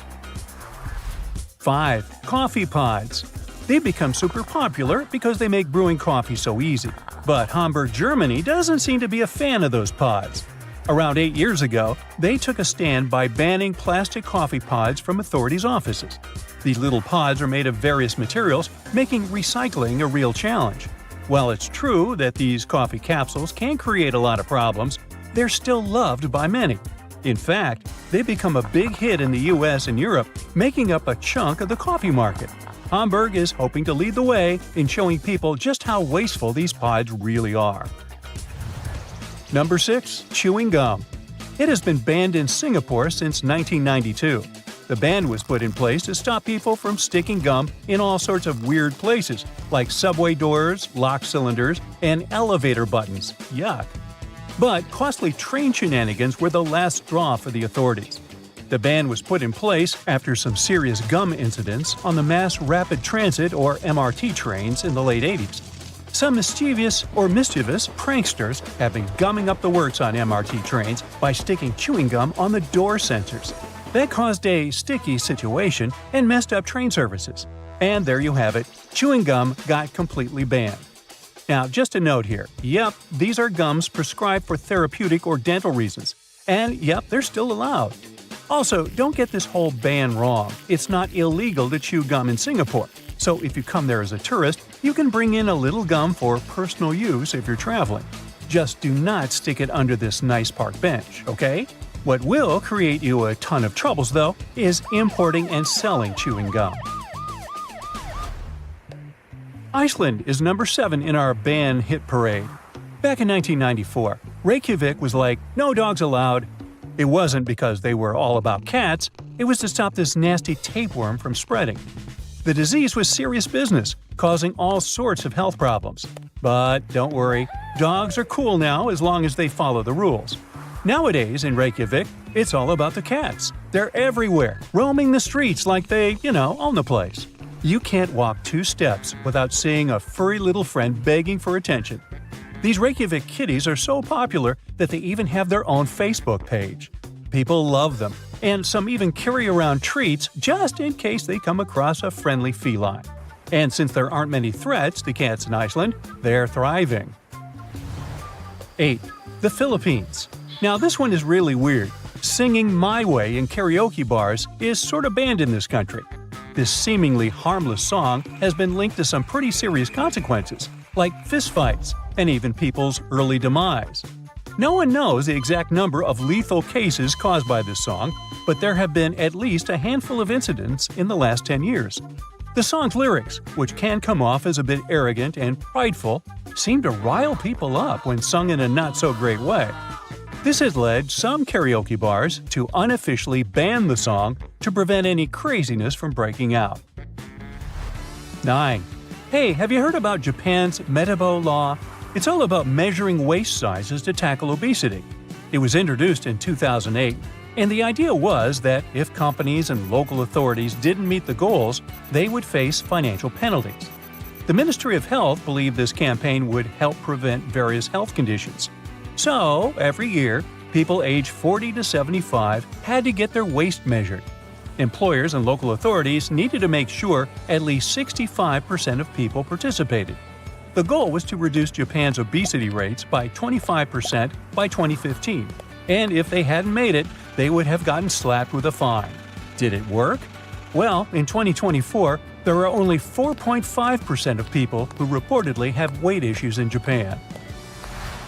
Number 10, and we're back to Canada. So if you catch someone in there counting out pennies in line, you can totally have some fun with them, legally speaking, of course. According to the Canadian Currency Act, there's a limit to the number of pennies you can use in a transaction, 25 to be exact. So if someone tries using 26 coins, you can play sheriff and send them to coin jail. Snatch up their pennies as evidence. Yeah. 11. And a condiment-regulated country here. Apparently in France, they're cracking down on condiments in public schools. They're trying to make meals healthier for students. The rule is that you can't just go crazy with mayo, ketchup, and vinaigrette anymore. They have to be served according to the dish. Finally, Italy. In Rome, you can't keep your goldfish in a boring old glass bowl. Nope, that's considered cruel, because those little guys need their oxygen flow. Plus, if you keep them in a bowl for too long, they might go blind. Also, you can't give away goldfish as prizes. The law has a whole subsection about it. So if you're planning on bringing a goldfish home from your next trip to Rome, make sure you've got a fancy tank ready for them. And thank you for watching. When we think about dangerous jobs, what comes to mind are firefighters and police officers. But I'll tell you about other unexpectedly dangerous professions out there. These people do the work not many are willing to take the risk for, so this is a shout out for them. The first profession truly deserves a reward for selflessness. These people are sewage divers, and it's a very important but also dangerous job. Towns and cities have extremely complicated sewage systems, and even a little blockage can cause all waste to flow back into the streets and homes. So, sewage systems are very closely monitored, and sewage divers are the very people who are responsible for dealing with blockages as fast as possible to prevent disastrous consequences. Sewage divers wear a dry suit and special boots. They have to stay in the water full of all kinds of waste, bacteria, and other nasty stuff. A sewage diver gets to the blockage and removes it. Since the water is contaminated, any cut, even the smallest one, can cause an infection. So, these specialists must be very careful. This job can be so tremendously dangerous that it's even banned in many countries. A storm chaser is a very cool name for a profession which is also very dangerous. These people conduct meteorological research right in the field, reporting storms, tornadoes, tsunamis, and other extreme weather conditions. They collect information on weather patterns. These patterns are later studied, which helps make better forecasts and reduce damage. These specialists take photos and videos of storms to see how they form and learn more about them. Power line workers are people who are responsible for installing and maintaining electric power lines, and it's one of the most dangerous jobs in the world. There are two factors contributing to it: heights and high voltage electricity. One of the most dangerous aspects of a line worker's job is power recovery after a storm. The next profession is a sulfur miner. Sulfur is a pale yellow, odorless chemical element. It's used in agriculture to control pests and fungus, as well as in the production of matches and fireworks. Sulfur is often used in medicine too. So, some people's job is to mine it. Sulfur is typically found in volcanic regions. That's why volcanoes are the main workplace of sulfur miners. They break off sulfur from the crater floor, crumble it into smaller pieces, collect them, and then carry the substance to a nearby town. Not only is it hard work in itself, but it's also dangerous. The fumes and gases that are produced in the process can cause respiratory and dental problems. Also, some miners are located inside active volcanoes, and a sudden eruption is another potential danger. Mining is a dangerous job overall, and I'll tell you about another kind: limestone mining. Limestone is a material that's widely used in road and building construction, so you can imagine the demand for it. By the way, even the Great Pyramids of Giza were made from this material. so people have been using it for thousands of years. Limestone mining isn't an easy job. The process creates clouds of dust, and breathing this dust in isn't healthy. Also, the dust rises in the air, which is very dangerous, considering that people use sharp tools to break limestone rocks. You probably wouldn't think so, but trash and recycling collectors are doing one of the most dangerous jobs too. One collector has shared that even if you do the same job every day for years, you can't let your guard down. They have to be especially careful when they get out of the truck and go to the trash can. There's a cable that raises the container, and a mistake can break it and cause accidents. The next dangerous job is that of an underwater welder. Dry welding or welding on the shore is usually simpler since there's no pressure and the welding process can be controlled better. That's why it's the preferable type of welding, but sometimes performing it can be too expensive. Say something that should be fixed in a ship's hull is located underwater. To perform dry welding, the ship will have to be pulled out, and it's a lot of money and trouble. So underwater welding it is. There are two types of underwater welding: dry welding and wet welding. In dry welding, they use a hyperbaric chamber which they seal around the spot that needs to be welded. The chamber gets filled with gas to get rid of all the water inside and prevent more water from pouring in. Then, the process is performed, almost as if it wasn't going on underwater. But sometimes the chamber isn't available, or the welding should be done immediately. In these instances, wet welding is performed. Pure water doesn't conduct electricity, but most kinds of water, tap water, rainwater, and of course, seawater, contain numerous minerals and impurities, and those make water a great conductor of electricity. To make this process safer, gaseous bubbles are released around an electric arc. They shield the weld and protect the diver by ensuring that electricity isn't conducted through the water. The problem with the bubbles, though, is that they obscure the welding area, so it's harder to see and perform this process. Deep sea fishing is also on the list. Not all fish swim close to the shore or in shallow waters. Tuna, swordfish, and marlin are just a few of the species that swim deep underwater. Deep sea fishing is everything 100 feet underwater and deeper. It also happens far away from the shore. Such a big distance is one of the reasons why deep sea fishing is dangerous. In case of an accident, you're too far away from any professional medical help. Also, fish that swim in the deep sea are larger, faster, and stronger. So that kind of fishing is way more dangerous than shallow fishing. The open sea is also way more unpredictable than the sea close to the shore, so that's another factor. Now, let's talk about logging. Logging workers provide raw materials for different industries. It's a very demanding and dangerous job. In the early days, people took down trees manually. These days, they use machinery, but it doesn't make their job any less dangerous. Trees still fall, and now there are also sharp chainsaws that are constantly working. Also, people are outside at all times, and they have to be alert, checking their surroundings for all possible hazards, and danger can come from anywhere. Another dangerous profession is, of course, construction workers. They have to deal with great heights, ladders, machinery, and heavy weights. So, construction workers should never let their guard down at work too. Roofers are people who install roofs and repair and maintain them. They also use such materials as metal and asphalt to make roofs waterproof. They're at risk too, since they spend their days at big heights. By the way, there are also professional roof cleaners. The roof should be taken care of every once in a while. It needs to be cleaned from moss and fungus, and there are people who will do it for you. There are also industrial alpinists. They're people who climb buildings, reaching where regular people can't reach.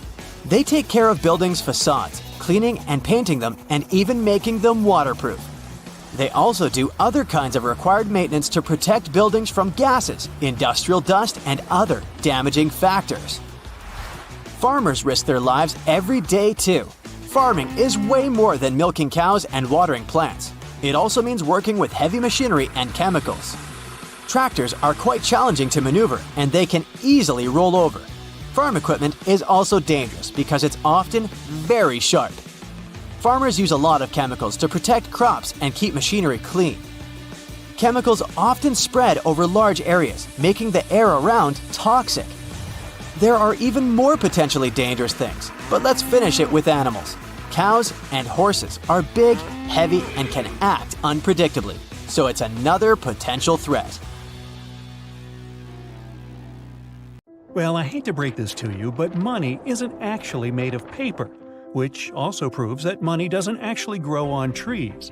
Most banknotes are 25% linen and 75% cotton, which is why they have such a distinct look and feel. Back in the 19th century, money was made of parchment paper. That's why people could very easily counterfeit it, unlike now.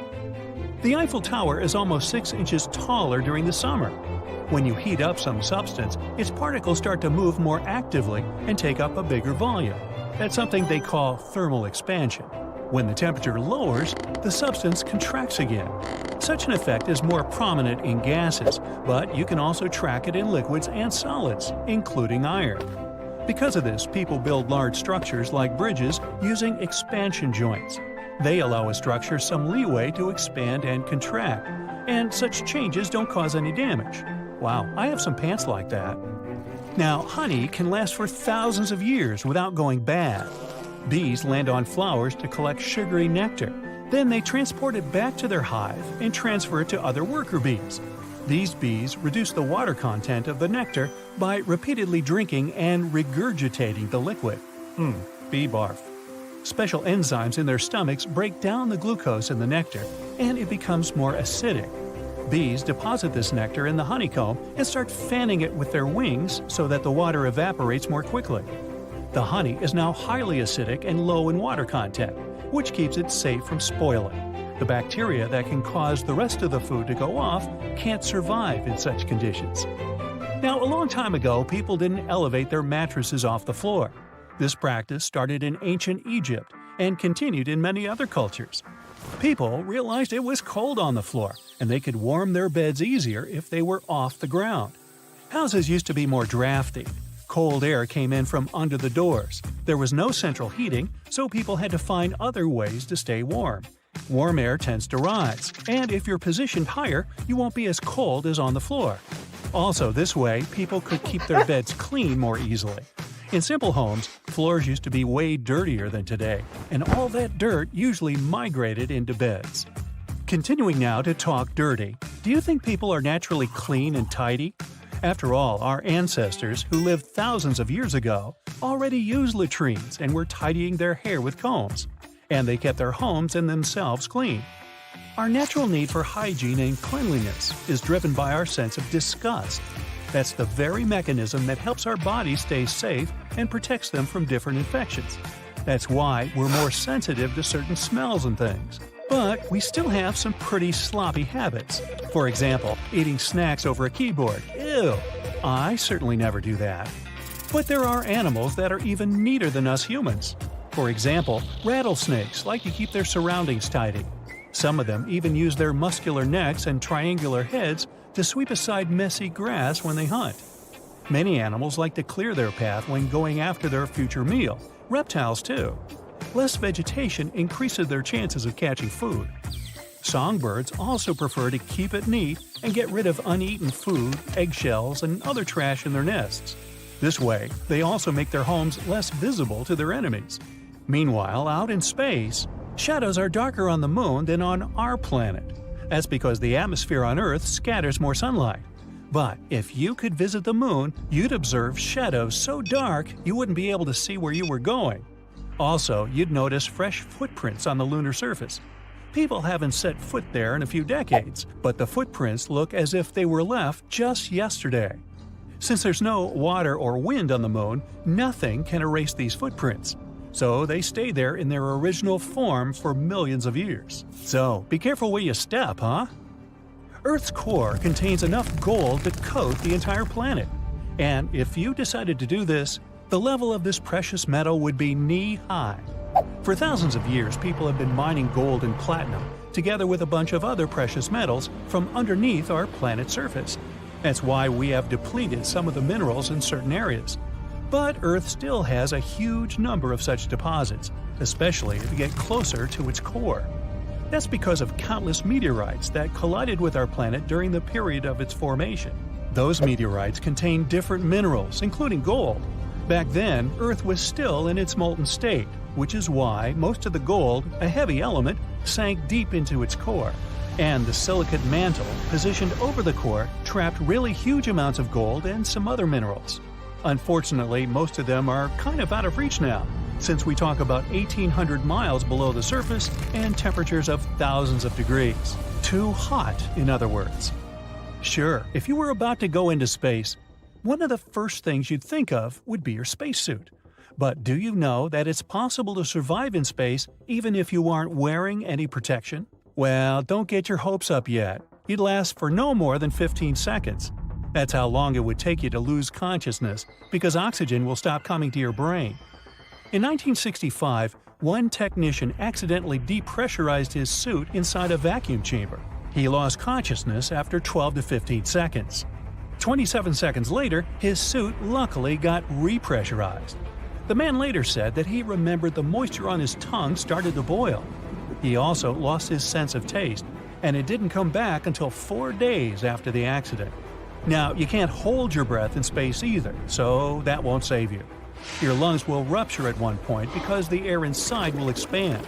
The oxygen in other parts of your body will start to expand too, which means you will balloon up to twice your regular size, almost like Dudley Dursley's Aunt Marge from Harry Potter.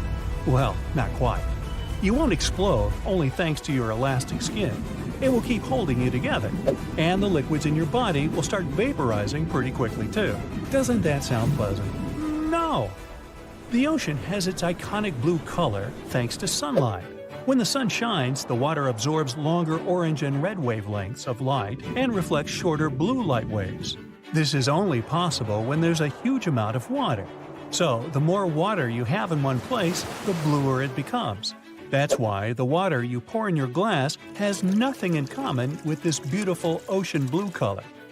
The ocean performs many important functions. For one thing, it produces 50 to 80% of all the oxygen on our planet, which means it keeps us alive. But it also helps the internet to function. So, when you're laughing at a funny dog video or binge-watching your favorite series, yup, thank the ocean for that. The majority of the cables that power the internet, and therefore allow people from all over the world to use it, run underwater. Those are submarine communications cables, miles and miles of wiring crisscrossing the ocean floor.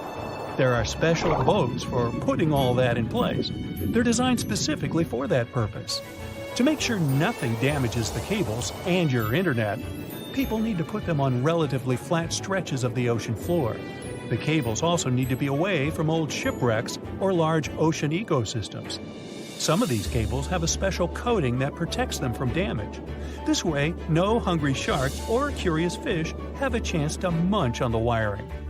Now, trees talk. Well, not exactly like people do, but they have their own way of communication. Their roots are connected through an underground network of fungi. That network got its name of the Wood Wide Web. Thanks to this network, trees can share resources with one another. That's how they talk. They use these fungi to transmit nutrients and water from one tree to another.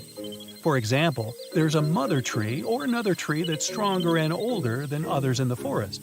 So it shares some of its nutrients and sugars with small trees growing nearby. Thanks, Mom! Now look at all these insects flying around on a nice sunny day. Do you think they get sunburned? Well, those that spend most of their time in the open don't. They have dark exoskeletons that contain melanin. That's how they block UV rays. But insects that live underground and in the water, or nocturnal creatures, have paler and thinner skin. If they spend too much time outside during the day, they can indeed get sunburned, or even worse, they could get eaten. No, you can't see the Great Wall of China from space. It's a cool myth, but it's still a myth and has nothing to do with reality. NASA confirmed it, and now you know it too. Still, the wall is a magnificent place, and you're lucky today. I'm taking you there, so fasten your seatbelts. We're going to China, the biggest Asian country, the third biggest country in the world, and with over 1.3 billion people living there, is still the most populated one, even though India is getting closer and will probably take the first place soon. China is also one of the oldest nations in the world. It has 3,500 years of continuous written history, but the civilization existed long before that. Historians believe that China wasn't populated by settlers that came from somewhere else. The Chinese civilization most likely got formed from local Stone Age people who lived on the territory since the prehistoric period. So no wonder that the country is full of history and ancient landmarks, and I'll show you a couple. We are at the Great Wall. It's over 13,000 miles long, almost 5 times the distance between New York and Los Angeles, or a bit longer than the distance between North and South Poles. This is impressive, even today. Of course, it didn't take a day to build it. In fact, the wall was being built for centuries. Maybe you know that ancient cities had walls around them to protect the locals from the invaders? Yes, Chinese cities had them too. The first Chinese emperor united the country in 220 BC and got a brilliant but very ambitious idea to turn all city walls into one big wall that would defend the country's borders. So the process started. In the beginning, the wall was made of rammed earth and wood. Every next emperor would pick up the big wall project, strengthening and extending it, repairing, but also modernizing construction techniques. Some used brick to build the wall, some moved on to granite and marble blocks. Watchtowers and platforms weren't there from the beginning as well. They were added 19 centuries after the construction started.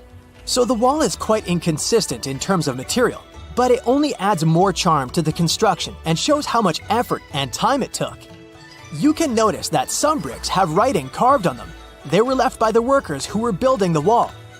The purpose of those writings is quality assurance. They contain such information as location, quantity, and responsible officials.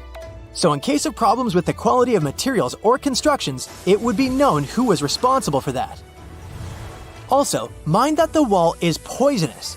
To prevent erosion of the wall by insects, arsenic, a poisonous chemical element, was used in construction. So better not lick it in case you had this weird urge. The construction stopped at the end of the 19th century because the wall lost its strategic and military importance in the world due to technological advances. Walls are way less efficient than they used to be, coming close to zero efficiency. So the construction lasted over 2,000 years, still making it the longest construction project in the world. Unfortunately, today the Great Wall isn't in the best shape. It's estimated that only 8% of the wall is in good condition, and the rest is considerably damaged. Also, around 1/3 of the wall has disappeared without a trace due to both natural erosion and human damage. Also, many bricks were taken away from it in the last century to use in building farms and homes. The wall is being deconstructed stone by stone even today, but this time by tourists. Quite a few of them take a stone as a souvenir. That's a total of a lot of stones, considering that over 50 million tourists visit the Great Wall every year. So we're not taking a souvenir from our today's trip, just preserving the memories. Let's now pay a visit to the Forbidden City. It's an imperial palace that took 16 years to build and was completed 600 years ago. To this day, it's the largest palace in the world. It has 980 buildings and over 8,000 rooms. Why forbidden? Well, centuries ago, ordinary people like you and me couldn't just walk the streets of that town, since it was considered a divine place and was home to the emperor. No one could enter or leave the city without the emperor's permission. Today, the Chinese more often refer to it as former palace, but of course in Chinese. I just can't pronounce that. The designs there aren't random at all. The details reflect the traditional Chinese architecture, and even the colors are chosen with the help of feng shui. The roofs of the city are yellow, which represents the supreme power of the emperor. Most walls and pillars of the city are red, representing fire, earth, and strong support. The floors there are made of so-called gold brick. These are not actual gold, but surprisingly, they are just as valuable. It's very hard to make them, and especially to copy the ancient technique. 2 original tiles from the Forbidden City were sold for 800,000 yuan. It's 115,000 US dollars. You can also see animal statues on roofs. Just like colors, animals have meaning in Chinese culture. Dragons, phoenixes, and lions are the most powerful ones. Dragons symbolize strength and good luck and are crucial for the culture. They appear everywhere, in idioms, legends, astrology, art, and so on. In ancient China, emperors were considered sons of dragons. So it seems like the Targaryens aren't the only ones after all. And ordinary people weren't even allowed to have items with dragons. As for a phoenix, in Chinese mythology, their rare appearance during the ascent to the throne of a new emperor is a good sign of harmony. In feng shui, it's also a symbol of luck, and when used correctly, it's believed to bring positive energy to the house. Lions signify strength and power. They always come in pairs, a male and a female, and they're the guards. The number of animal statues on the roof signifies the importance of the building. The city is made of wood, and without any nails used, they are considered violent, so they aren't welcome. You can imagine that a wooden city is a serious fire hazard. A little fire and the city with a 6th century history will quickly turn to ashes. So, fire prevention is taken very seriously there. The city has a whole bunch of firefighting equipment, and there's even a special fire brigade that knows the whole layout of the city better than their own apartment and watches the city every day. Walking around the city, you can notice something very unusual. No birds are sitting on the roofs here, ever. When it was built, the birds were taken into account, and the engineers constructed the roofs in a particular way to ensure that no bird can land and sit on them. The roof spines are wider than the width of birds' claws, and the slope of each roof is higher. Also, the roofs are made of slippery tiles, so the birds can't land there. What do they have against the birds? Well, this way the city stays cleaner and looks more magnificent. So, there are no birds, but there are over 100 cats in the city. They actually are an important part of this story. Some of these kitties are royal descendants. You see, 2 royal dynasties that lived in the city kept cats. The dynasties later collapsed, but the cats stayed in the city and have lived there ever since. Of course, some stray cats have joined the royalty over the years. But hey, no one minds it, and no DNA test has been made to see who's royal and who's not. After all, they all equally patrol the city, hunt mice, and possibly some stranded birds, and guard the city. So all cats are welcome. Apples you usually grab in the supermarket seem super fresh, but they can be up to a year old. It's all about how they're stored. First, they're covered with wax. Next, the wax is dried with hot air. And finally, the apples go into cold storage. Sloths are better at breath holding than dolphins. Those lazy buddies can slow their heart rate and hold their breath this way for up to 40 minutes. If they watched any breathtaking series, they'd literally breathe once per episode. If you look at any old photograph, you'll see that people didn't have those big smiles we love to have in the photos today. First, photographers preferred to keep things serious. So, instead of cheese, people would say prunes to keep their lips tight, and other things. Earth is not the only planet with water. Scientists from NASA strongly believe one of Jupiter's moons, Europa, has an ocean with twice as much water as we have on our planet. It's hidden under a thick layer of ice. Even Mars has some liquid water flowing. Cicadas are some of the biggest flying insects you can find out there. Most species are not that impressive, only about 1 to 2 inches long. Only. But the largest one, known as the empress cicada, has a body length of about 3 inches. In comparison, its wingspan reaches a whopping 8 inches. That's a really big bug. Not all goats peacefully munch on meadow grass. Some of them prefer climbing trees for food. Meet Moroccan goats, a natural phenomenon unique to North Africa. The thing is, they're way more attracted to argan tree fruits than to regular grass. That's quite understandable. Those fruits look just like golden apples. These goats are quite agile, so they easily climb up the trees to get the juicy treats. And they rarely need help from their nanny. There's a creature that can technically live forever. You see, there's a species of jellyfish known as Turciperia dorluda, or however you pronounce their name on the screen. Well, those guys have a superpower of respawning. So whenever they get any sort of physical damage or something, those jellyfish reset themselves back to the polyp stage and start all over again. Now let's test you. Are there more trees on Earth or stars in the Milky Way? If your answer is stars, sorry, you're wrong. According to scientists' estimations, there are up to 100 billion stars in our galaxy and about 3 trillion trees on Earth. Now that's impressive. Pluto still hasn't made a complete orbit since it was discovered. And now imagine that it was found back in 1930. It takes about 248 years for Pluto to make a full orbit around the Sun. By the way, Mercury is the fastest. It takes only about 88 days for this planet to make a full trip. However, Pluto will complete its first full orbit since its discovery in 2178. I can't wait. One more fun fact about planets. The dwarf planet Haumea has a very peculiar shape. It looks exactly like a potato. It's about the same size as Pluto and has rings similar to those Saturn has. If you ever want to find it, it's located beyond the orbit of Neptune. Nachos aren't some ancient Mexican food. They were invented less than 100 years ago. Ignacio Aña, nicknamed Nacho, is said to have created this dish in the 1940s. There's a nice story behind nachos. A regular customer got really hungry and asked if Ignacio could bring her and her 3 friends something different that day. He saw how hungry the ladies were and decided to cook something quick for them. He had to improvise using available ingredients, so he put some tortillas, grated loads of cheese on top of them, and heated the dish from above. To make the dish more savory, he added some jalapeno peppers on top. Mamie Finan, that very regular customer, asked what the name of the unusual snack was. Ignacio didn't think long and said the name was Nacho Special. Oranges aren't necessarily orange. If grown in subtropical regions, the climate isn't cold enough to break down the chlorophyll, so the fruit peel stays yellow or greenish. Such oranges usually get treated with ethylene gas that can help turn the oranges orange. Orange you impressed with that? Okay, it's time for a little riddle for you.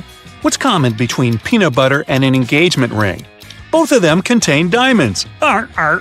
Scientists have learned how to turn peanut butter into diamonds. They extracted the oxygen from CO2. They got the carbon and then put it under intense pressure, and in the end, they got diamonds. In a jiff, I suppose. Pufferfish, also known as blowfish, are famous for 2 things. It's clumsy and it can literally turn into a sort of a balloon. Blowing themselves up helps them survive in the wild. They are inedible when swollen. Well, they're not entirely inedible even when they're deflated. Their poison is over 1,000 times more toxic than cyanide. Don't count on antidotes, they just don't exist. Or probably we need more time to find one. Not only can people become knights, but penguins can do that too. There's one living in Edinburgh, and it was granted knighthood back in 2008. Meet Nils Olaf III, the mascot and colonel-in-chief of the Norwegian King's Guard. So, what size of shoes do you wear? I bet it's way smaller than the size the Statue of Liberty wears. No statue needs shoes, but if the Statue of Liberty wanted to grab a pair of new sneakers, she'd need to look for size 879. No surprise here, she's 151 feet tall. These are our muscles that can cause goosebumps. These tiny fan-shaped muscles are called erector pili, and we have them at the base of every hair follicle. Whenever it's cold, they get contracted, which makes our hairs literally stand up, creating goosebumps. You may think you're not an athlete, but if you've ironed your clothes in very uncomfortable locations at least once, you already are. Well, sort of. Extreme ironing is an extreme sport where people take ironing boards to very unexpected places, such as forests, canoes, or mountains, and iron the clothes there. Some do that even on the top of bronze statues or underwater. And yeah, there are even official championships. Haven't these people heard of permanent press? Rap battles aren't something that appeared recently. In medieval England, there was something called flyting, which was very much like contemporary rap battles. It was quite popular in the 15th and 16th centuries, when 2 opponents mocked each other in an improvised battle.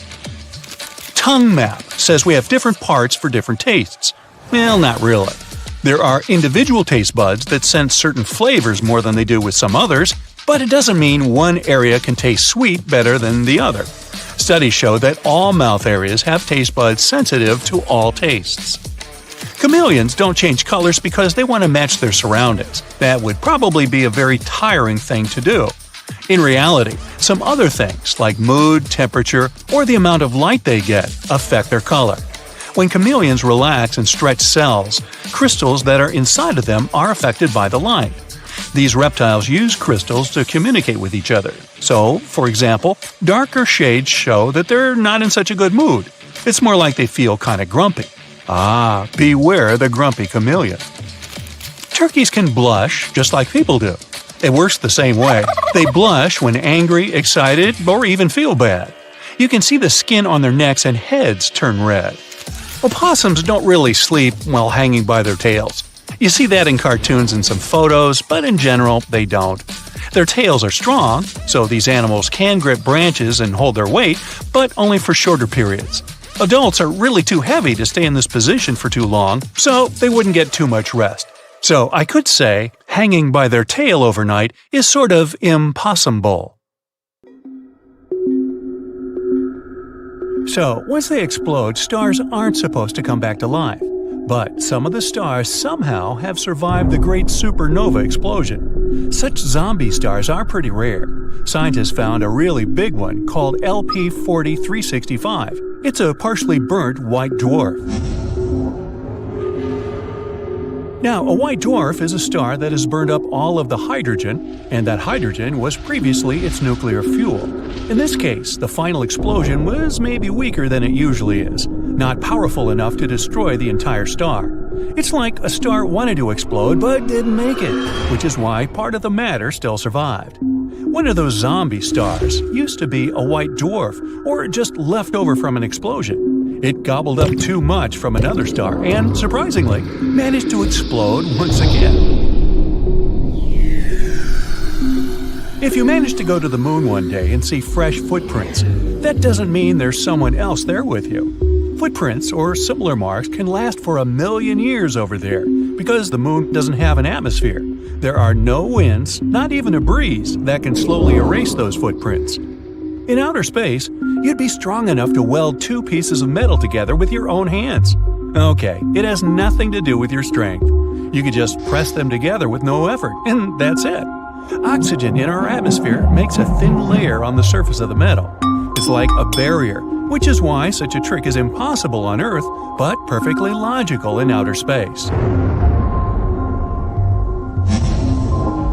If you ever go to space, don't take off your spacesuit unless you're on a spaceship.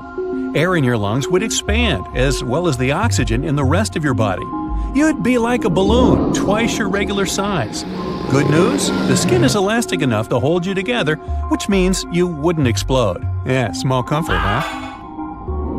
If you watch a very touching movie in space and start crying, your tears won't run down. They will gather around your eyeballs. Your eyes will get too dry, so you'll feel like they're burning. Any exposed liquid on your body will vaporize, including the surfaces of your tongue. Speaking of burning, there's one thing fire can't do in space. Fire can spread when there's a flow of oxygen, and since there's not any in space. If the fire breaks out in a rocket, you can simply turn off the ventilation system and voila! It can get more complicated if there's intense smoke, sparking, and material melting in conditions of reduced gravity. Regular foam fire extinguishers we use on Earth are useless here because they release foam randomly. Researchers are developing a fire extinguisher that will put out fires by using sound waves. The bigger the sound intensity, the bigger the flame they can put out. But the astronauts might end up deaf if the frequency is too high. A black hole is not like some starving monster that wanders around and has gravity so strong nothing can really escape it. When something comes close to the point of no return, which we also call the event horizon, it disappears. No way back. But quantum physics claims nothing can really destroy data, so it's a true paradox. Stephen Hawking was the one with the idea of how black holes don't really have event horizons. Maybe they have apparent horizons. Those trap things for some time only. After that, the trapped energy will somehow get away, but in a different form. When something goes into a black hole, it changes shape and gets stretched out just like spaghetti. It happens because gravitational force is trying to stretch an object in one direction, but at the same time squeeze it in another, like a pasta paradox. Speaking of, a black hole that's as big as a single atom has the mass of a really big mountain. There's one at the center of the Milky Way called Sagittarius A. It has a mass like 4 billion suns, but luckily it's far away from us. There are more than 23,000 pieces of so-called space junk bigger than a softball floating above our planet at speeds up to 17,500 miles per hour. Woo! And there are 500,000 pieces in general, some of them the size of a marble. Space waste is generally debris made up of natural particles called meteoroids and artificial particles, like things we make on the Earth. Meteoroids orbit the Sun, while the majority of human-made debris orbits our planet. For example, we launched almost 9,000 spacecraft around the world, from satellites to rocket ships. Even the tiniest pieces can damage a spacecraft at such high speeds. Galaxies, planets, comets, asteroids, stars, space bodies are things we can actually see in space, but they make up less than 5% of the total universe. Dark matter, one of the biggest mysteries in space, is the name we use for all the mass in the universe that's still invisible to us. There's a lot of it. It may even make 25% of the universe. Dark energy makes the rest of the 70% of the universe. Scientists don't know much about it, but they think dark energy could be behind the increasing expansion of the entire universe, while dark matter slows it down. Dark matter doesn't interact with us in any way that we know of, nor does it interact with itself. If it did, we might be able to find dark matter galaxies, dark matter planets, or such objects. Now, astronomers have found the largest hole we've ever seen in the universe. It's the giant void that spreads 1 billion light-years across. They found it accidentally. One of the research team members was a little bit bored and wanted to check out how things were going in the direction of the cold spot. That's an anomaly in the cosmic microwave background map, or in short, CMB. It's a faint glow of light that falls on our planet from different directions and fills the universe. It's been streaming through space for almost 14 billion years as the afterglow that occurred after the Big Bang. But instead of CMB, they realized there's a giant area way colder than they'd expected. The team started tracking radio signals, but there were no radio sources in that whole volume. That means there are no galaxies or clusters, and since it's so cold, there's no dark matter either, or regular matter, so it really doesn't matter. The giant void is empty, and researchers think it could consist of dark energy. Light can still pass through it. It's not the only void in space, but it's the biggest one we've found. The area around a star is habitable when it's not too cold or too hot for liquid water to exist on the planet surrounding it. Let's say our planet was where Pluto is. It's too far from the Sun, which means our ocean and big parts of its atmosphere would freeze. But if the Earth was in Mercury's place, we'd be too close to the Sun, and the water on our planet would evaporate. Such habitable area is called the Goldilocks zone. So you can see where planets are located and assume if they have a chance for life on their surface. But Europa, one of Jupiter's moons, definitely breaks the rule. It's outside of the Goldilocks zone, but still kept warm. Not from the Sun directly, but Jupiter and its moons that actually pump energy into Europa. Europa changes its shape as it circles around Jupiter. It's similar to tides rising and falling on our planet. Water on the Earth changes its shape as a response to the tidal forces of our moon. When the same happens with a solid object, the object is stressed. That's how you pump energy into that object. It's like you're playing racquetball. You hit the ball around a couple of times before you start playing, like you're warming it up. You kind of distort the ball every time you smack it. The surface of Europa is frozen, but it has cracks in the ice. You can see ridges in the ice where there's a crack. Then those flying chunks shift and refreeze. You'd see a similar thing if you could fly over the Arctic Ocean in the wintertime. There are ice sheets constantly breaking and refreezing. So Europa can't completely freeze. Scientists think there could be an ocean of liquid water under the icy surface. Europa is not the only moon where this is happening. Another of Jupiter's moons, Io, is also warm because of such tidal forces. Io also has volcanoes erupting from within all the time. So it's not only that the sun warms the space bodies and pumps them with energy. Many experts agree the universe might come to its end about 3 to 22 billion years from now. It's expanding all the time, which means it formed from a compact state. If it has a beginning, it's probably going to have an end as well. Yeah, I won't be around for that. One of the popular theories says the growth will slow down, and gravity will become the powerful force that will make the universe shrink. That will lead to complete chaos. Galaxies, stars, planets, space bodies, they will all move, collide, and, destroy one another. It's like the reverse Big Bang. Huge chaos, but this time, everything collapses.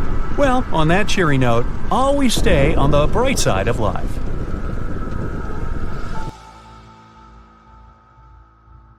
Now, I hate to break it to you, but there's no such thing as a baby carrot. The cute little carrots they sell at supermarkets are actually regular carrots that have been shaved down to this baby size. You would think strawberry-flavored gummy bears should be red or pink, right? Well, sorry to say, but they're green. Brown rice and white rice are the same product. The white variety starts off as the brown one, but then some parts of it are removed by milling, which gives the rice its white color. This allows it to be stored for longer, but at the same time reduces the rice's nutritional value.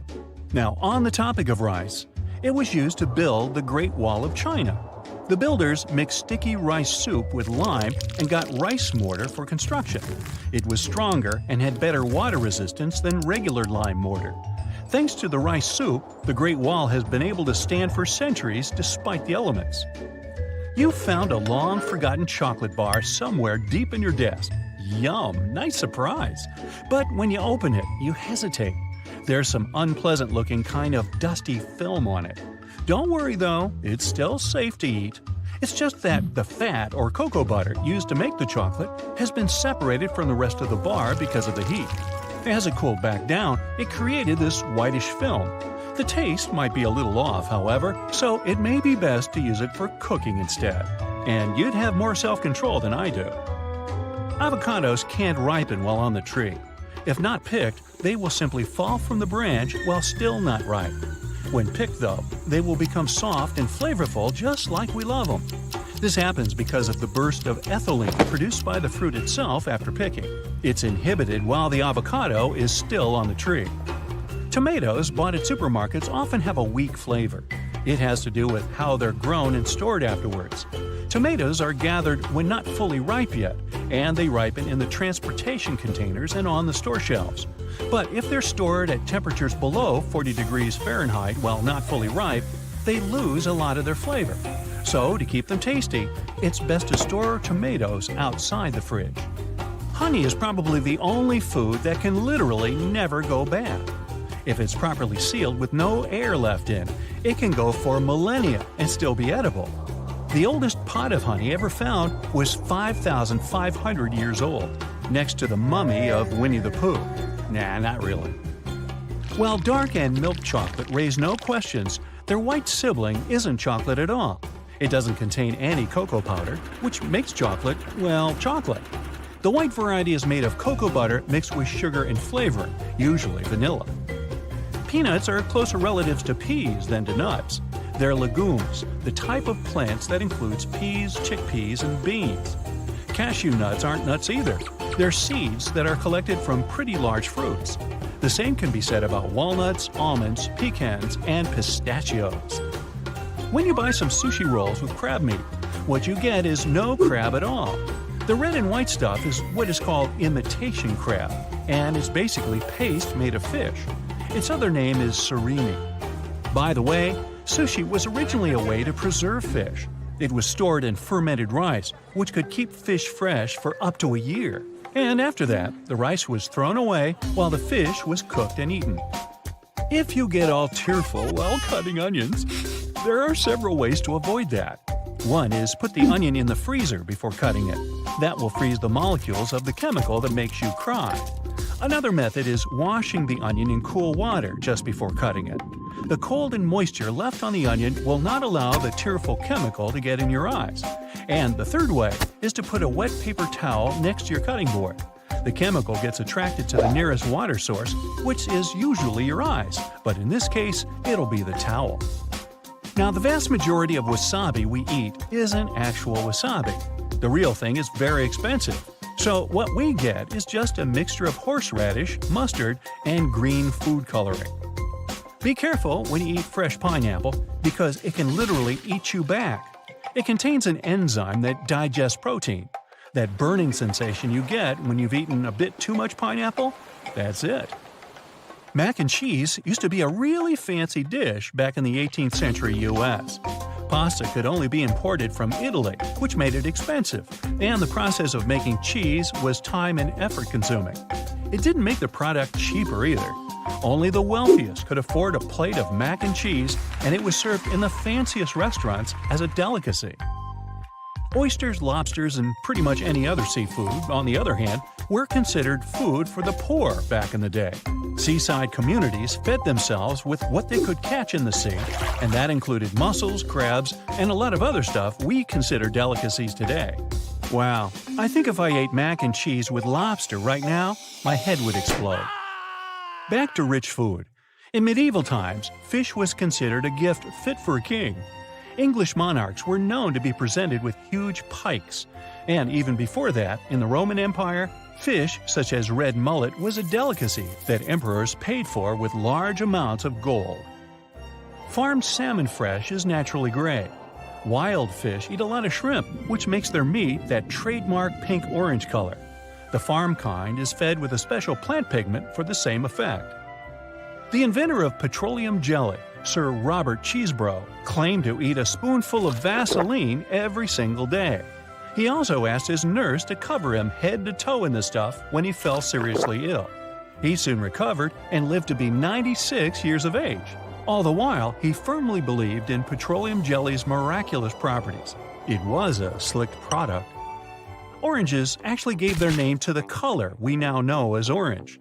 In Old English, this color was called roughly yellow-red. Only when the fruit became widespread across Europe, the word that signified their color appeared. If you want to take a closer look at a beehive, make sure you don't have any bananas on you. The pheromone that alarms bees to rise and protect their home smells like bananas, so you're likely to become their enemy number one if you get too close.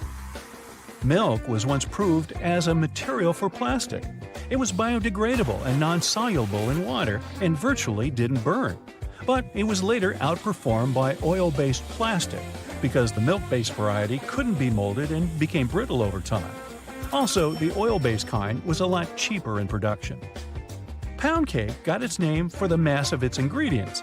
It was originally made from a pound of butter, a pound of eggs, and, you guessed it, a pound of sugar. So it should be 3-pound cake. The most expensive pizza you can ever get costs around $12,000. It can only be cooked by 3 chefs in your home, and it takes 3 full days to make. Do the chefs have to stay in your home? In ancient Egypt, laborers were paid with food. They got radishes, onions, and garlic as part of their wages. These plants were known for their antibacterial properties even then, which made them pretty valuable. Although the most widespread color of cauliflower is white, it also comes in green, orange, and purple varieties. They're more difficult to cultivate than the white one, but aren't much different from it otherwise. As for the overall number of varieties of cauliflower, there are several hundreds of them. To easily test the freshness of eggs, put them in a bowl of water. A fresh egg will quickly go down to the bottom, while a rotten one will float. Hey, last one to the bottom is a rotten egg. So you're watching your favorite cooking show when suddenly the star chef adds a pinch of salt to some jam that's supposed to go into a dessert. You pick up the phone to call and complain, but right then the chef explains. It turns out that adding salt to fruit is a common thing in different cuisines across the world. Like in Mexico, they like to spice up mango and citrus fruits with salt and chili powder. You can try mango with a shrimp taste in the Philippines and salted watermelon in the southern states. So, how does it work? Well, let's say you're eating a raw mango sprinkled with salt. With the first bite, you notice the salty flavor, and the sweet fruity taste is then slightly delayed. It feels as juicy and amazing as ever. It's most likely because salt affects the sweet taste receptor for sugar, and then really magic happens on a molecular level. One study even found that we have more sugar detectors in our taste cells than scientists previously thought. One of those detectors must direct sugar to a sweet taste cell when it gets in contact with salt. You can try and put salt on any fruit you like, but the effect will be different.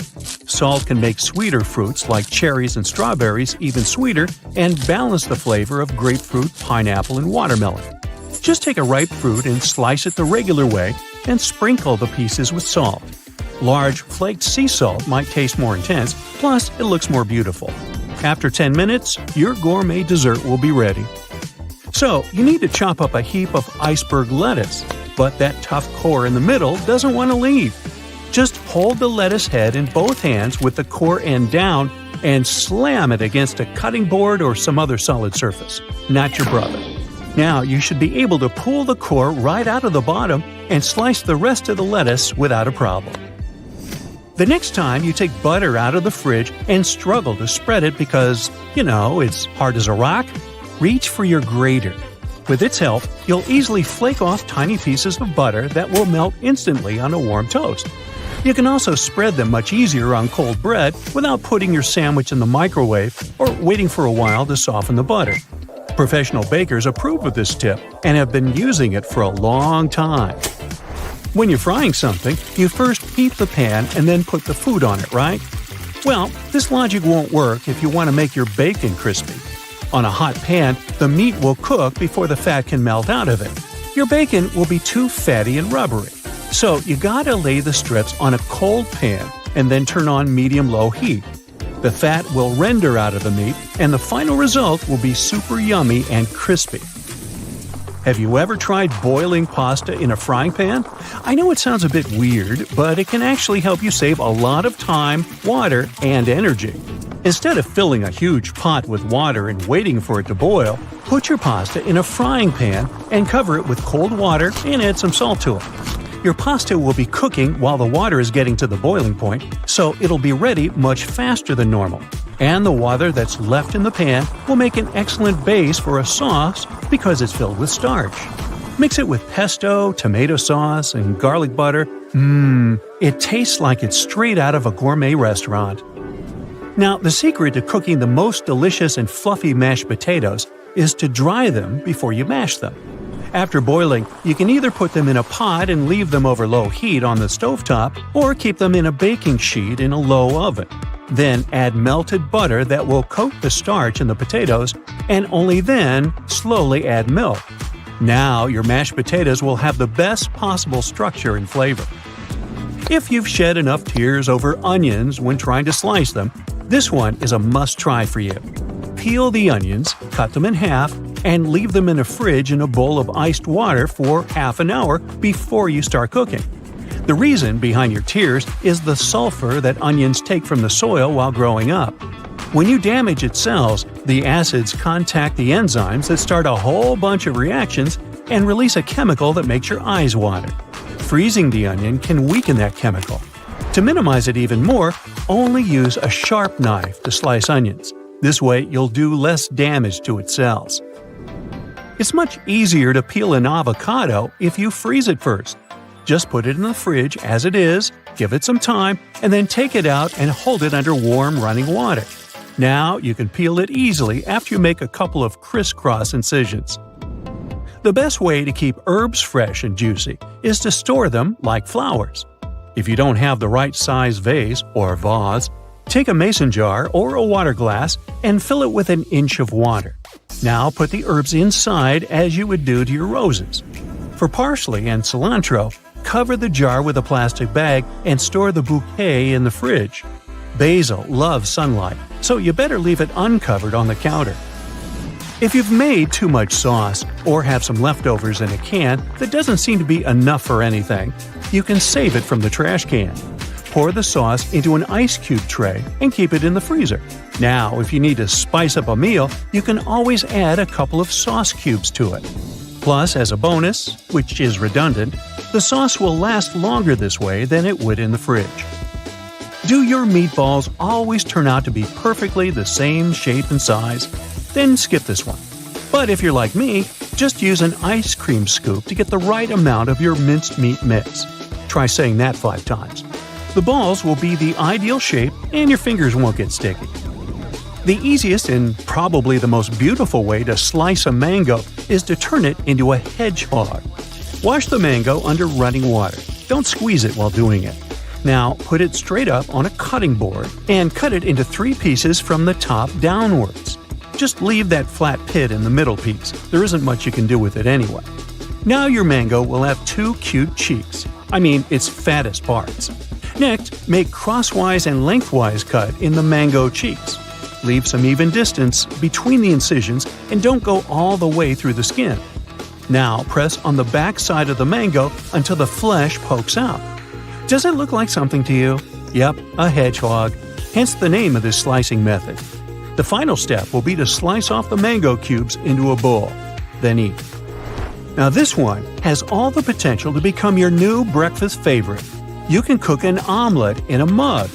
Take a large microwave-safe mug and coat the inside of it with olive oil or spray it with cooking spray. Add 2 eggs and 1 tablespoon of milk and mix them with a fork. Now add salt and pepper and any cheese, veggies, and herbs you like. Put it in the microwave on high for 30 seconds. Take it out, stir it with a fork, and then put it back for another 30 seconds.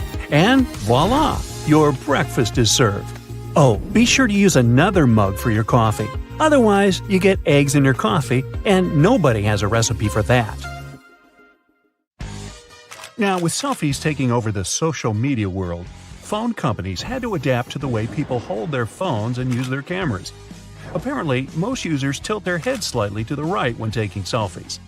With the camera located in the left corner, it makes it easier to make sure the camera will be in line with the usual tilt of selfie takers. Ooh, genius.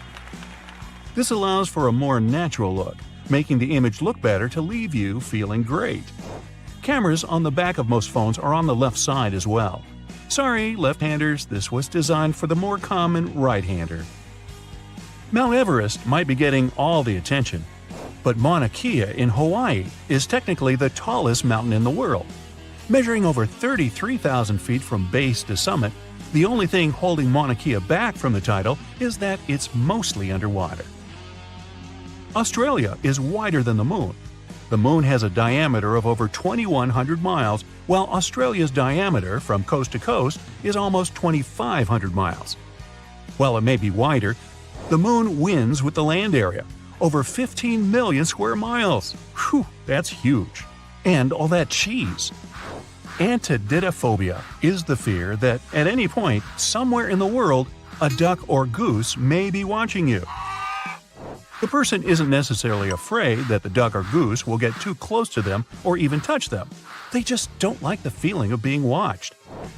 It was first described in a comic strip to show how anyone can be afraid of anything. Anything can be a phobia. A duck just watching my every move would certainly give me the heebie-jeebies. I might just quack up.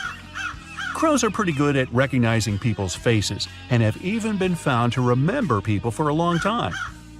This could be a good thing or a bad thing, depending on how nice you are to them. You don't want to come across a crow that's holding a grudge against you. You probably can't tell which crow is which very easily, so it might be better to play it safe and just give them all a little wave. In the city of Yoro in Central America, they have an annual event known as the Rain of Fish. Not that the locals get a choice for it anyways. Every year in May or June, a torrential rainstorm rolls through town, leaving a mass of fish flopping around in the streets.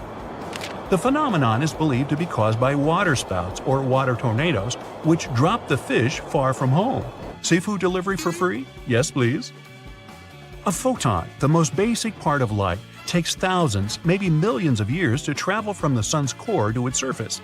But it only takes 8 minutes and 20 seconds on average to get to your eye once it's at the surface. That means that the sunlight we see is very ancient, older than the human race itself. There are only 4 words in the English language which end in "dos." Tremendous, horrendous, stupendous, and hazardous. Sounds like the teacher's comment on my report card. A single strand of spaghetti onto your fork has a name. It's called a spaghetto. In the Italian language, an I at the end of the word means that it's plural, while an O is singular. This goes for all types, like gnocco instead of gnocchi, fettuccino instead of fettuccine, and raviolo for a single parcel of goodness. Accidentally eating one of those fruit stickers on apples, peaches, and pears shouldn't worry you at all. They can be eaten, but they aren't exactly edible. It'll just leave your body as everything else does. The glue used for them is regulated by the FDA, but it's still recommended that you wash the fruit and remove the sticker before chomping down on it. Dolphins not only have names for each other, but they'll call out for their friends specifically. Makes you wonder what names dolphins have for us when we get in the water. Hey, look, Frank, those hairless monkeys are back in the water again. German chocolate cake is one of the most delicious cakes out there. It's my all-time favorite, but its name has nothing to do with the country at all. Named after an American baker called Samuel German, who made the tasty treat in 1852. The Eiffel Tower can be 6 inches taller during the summer because of thermal expansion. When the iron heats up during really hot days, the iron particles expand, taking up even more space. 2 planets in our solar system rotate the opposite way as the others. Venus and Uranus have this backward rotation. Venus also has the longest day of any planet in our solar system, completing a rotation every 243 Earth days. A baby puffin has the adorable name of Puffling. To feed its chick, the puffin parent will carry about 10 fish in its beak at a time. While you sleep, you can't smell anything, even really bad or potent smells. Our taste and smell senses are cut down by 50 to 20% during flights. This is why airplane food always tastes like cardboard or too salty. Sounds like a pretty convenient excuse from the airlines to me. Look at any watch advertisements, and the time on display should be 10:10.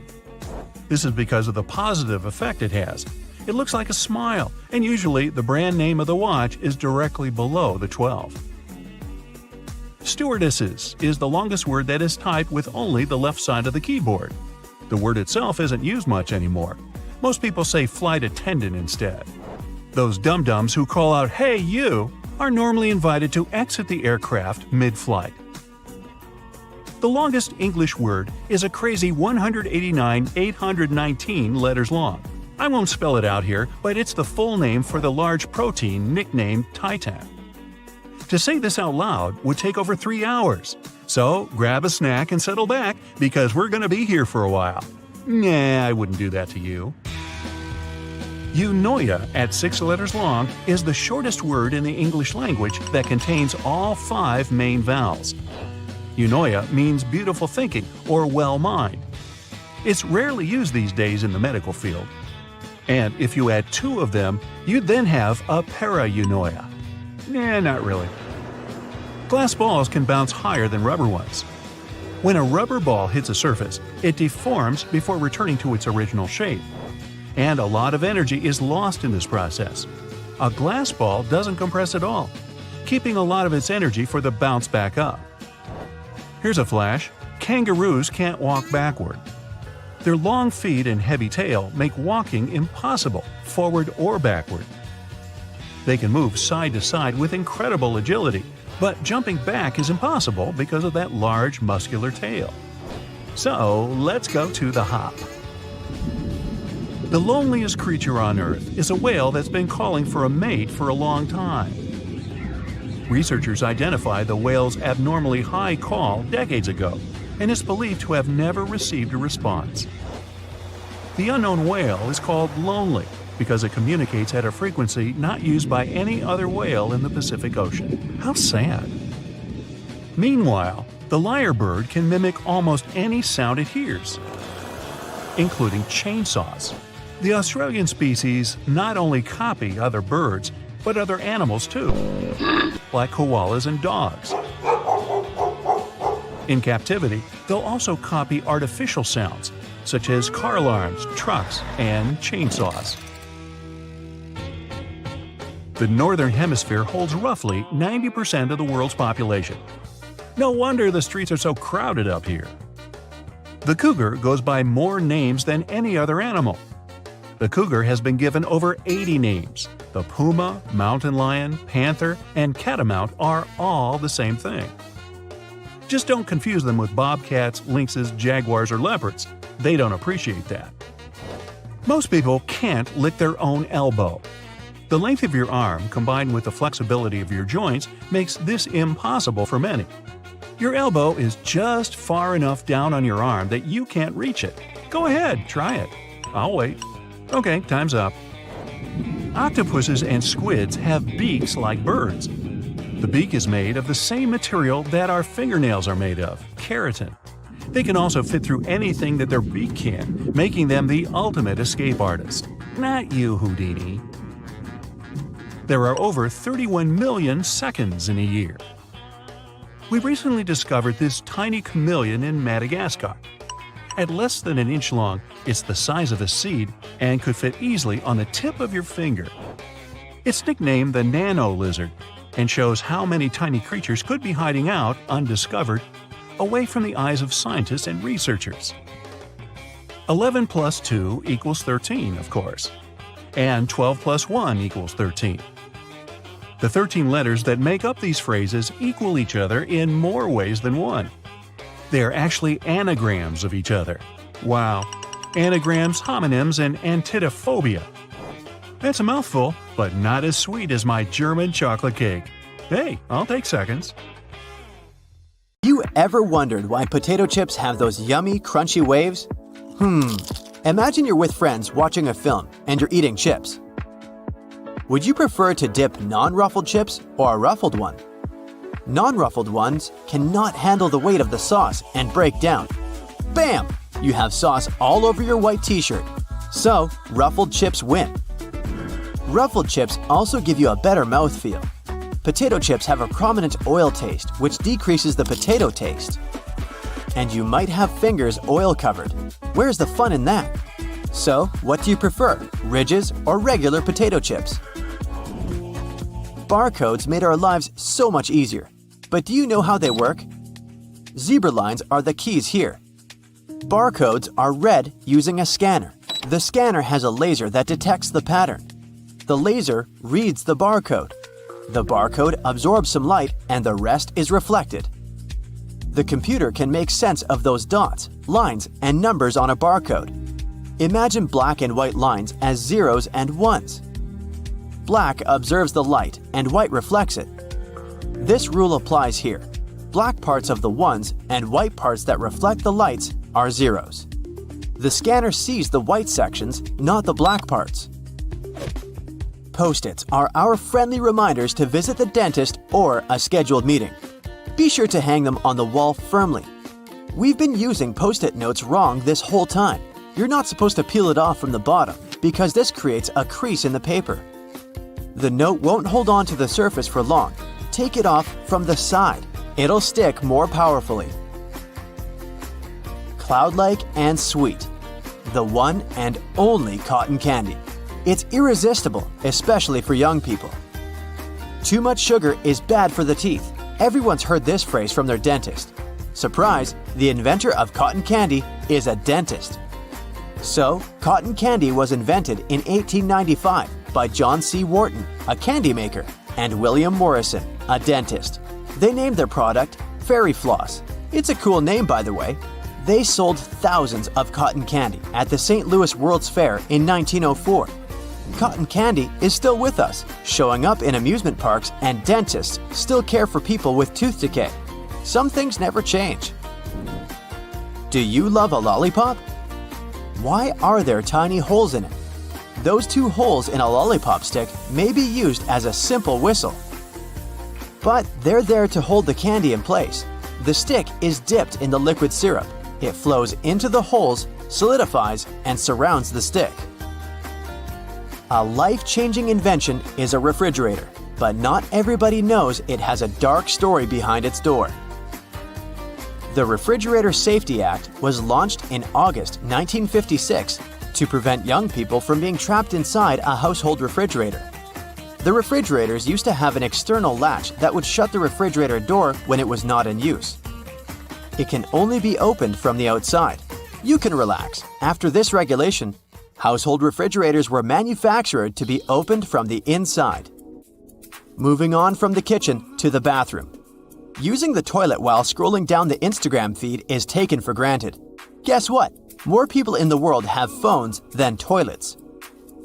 According to a UN report, billions of people lack access to a toilet, especially areas in South Asia and Sub-Saharan Africa.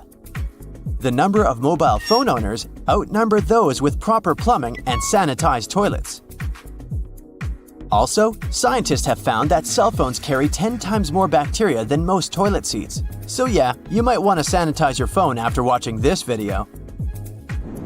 Do you use FaceTime or Skype to talk to each other worldwide? It could be for a chat, a meeting, or something else. The webcam technology was born with a very reasonable goal though. In 1993, researchers at the Computer Science Department at the University of Cambridge set up a system to see if the coffee pot was empty or not. Yes, you heard it right. Researchers needed coffee to fuel their brains, as many of us do. They get up from their chairs, go to the coffee pot, and find it empty.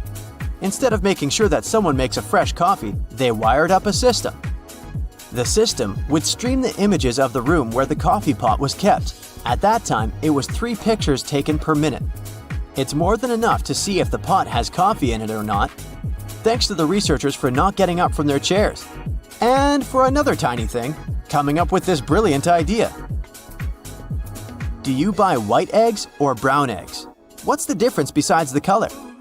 Since brown eggs tend to cost you more, you might think that something in them makes the prices a bit higher. Nope. The color of the eggshell doesn't affect its nutrition or quality. Both eggs are healthy. Brown eggs cost more because the hens that lay them need more feed. It's more pricey to raise them than the white egg hens. The cost is reflected onto the consumer. There is a hole at the handle of some kitchen pots and pans. We mostly use this hole to place the kitchen utensil vertically on a cabinet door. They have a secondary use. Imagine you're cooking multiple dishes to make a feast for the family. The kitchen counter is full of stuff. You have a hard time finding a place for the gravy sauce spoon. You can place the spoon in the hole on the edge of the saucepan handle. It will stay there safely until you decide to stir the sauce again. Not every spoon fits into the hole. It might easily slide to the floor. Better to have a test run where the spoon is clean. Imagine you have a takeaway of noodles with an extra topping on your way home. You recently moved and all the plates are in the boxes. You struggle with this noodle box. The toppings are stuck at the bottom. The sauce didn't mix evenly either. We've missed out on an easier way to eat from the takeout boxes. They can be flat and serve as plates. You take the edges of the paper out and open it up. There you go. Now you have a plate. The best part is you don't have to clean it up afterwards. Did you know that a tomato is not a veggie, but a fruit? So is an avocado. Watermelon is actually a berry. There's more to that. Peanuts are not in the nuts family. They're different from almonds and cashews. Peanuts grow pods under the soil. They're harvested like potatoes. Their upper parts are like bushes. These tasty ciders are not classified as nuts since they grow under the ground, not on a tree. They get pulled up from the soil like carrots. Next time you eat peanuts in a friend circle, you can mention this new fact you heard. Or it can be an icebreaker when you see someone eating peanuts. Classifying food as fruit or a vegetable is a tricky business. Do you know who invented t-shirts? In 1904, the Cooper Underwear Company prepared an ad and introduced its new product with before and after photos. It was referred to as an undershirt. The slogan was, "No safety pins, no buttons, no needle, no thread." As the name revealed, they were worn under the clothes. One day, it was announced that sailors should wear undershirts with no buttons under their uniforms. T-shirt love spread like pollen at a park on a spring day. Soon, thousands of men started wearing them. Though t-shirts go back to the 19th century, now we have all adjusted to the comfort of our cozy t-shirts. Do you also wear t-shirts like the sailors? Now, if you were asked where your stomach was, you'd probably point to your tummy. Sorry, but that's wrong. It's actually up here, hidden behind your ribs. Your stomach has a pretty incredible capacity, being able to hold up to a half a gallon of liquids. That's a whole large bottle of Coke. It's pretty hard to estimate how much hard food you can eat because it's processed with your teeth before it ever gets to your stomach. There's definitely not enough room for a turkey, but a good-sized chicken would probably fit it in. Speaking of organs, scientists believe that the appendix will disappear eventually. Nobody really knows why we need it, but some researchers claim it might have existed to help our ancestors digest tree bark. Because it's no longer a part of our daily diet, the appendix isn't necessary and can disappear from our bodies without any consequences. Now, the appendix isn't the only obsolete part of our body. Wisdom teeth aren't that useful either. Yeah, they used to come in handy when our ancestors lost some of their teeth, but the only thing they help us lose now is the money we spend extracting them. In fact, you can easily survive without your appendix, stomach, one kidney, or one lung. Nice to know we have spare parts. If you never knew you had a personal bodyguard, look deeper.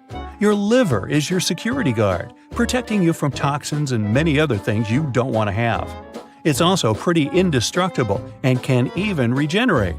Your liver is a very important organ that works a lot and is responsible for 500 individual functions.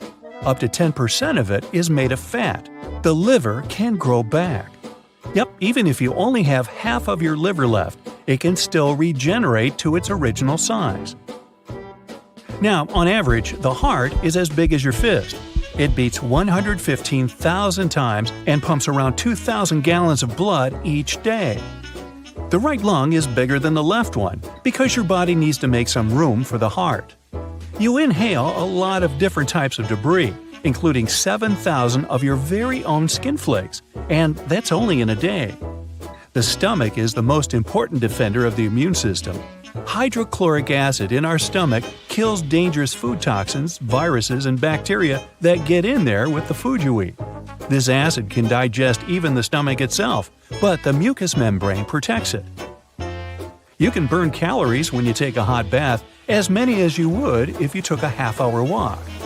You burn somewhere between 100 and 200 calories per hour while standing.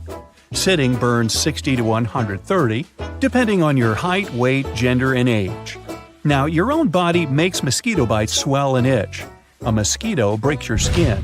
Your immune system perceives the insect saliva as a foreign substance, so it starts a special reaction to flush the intruder out of your body.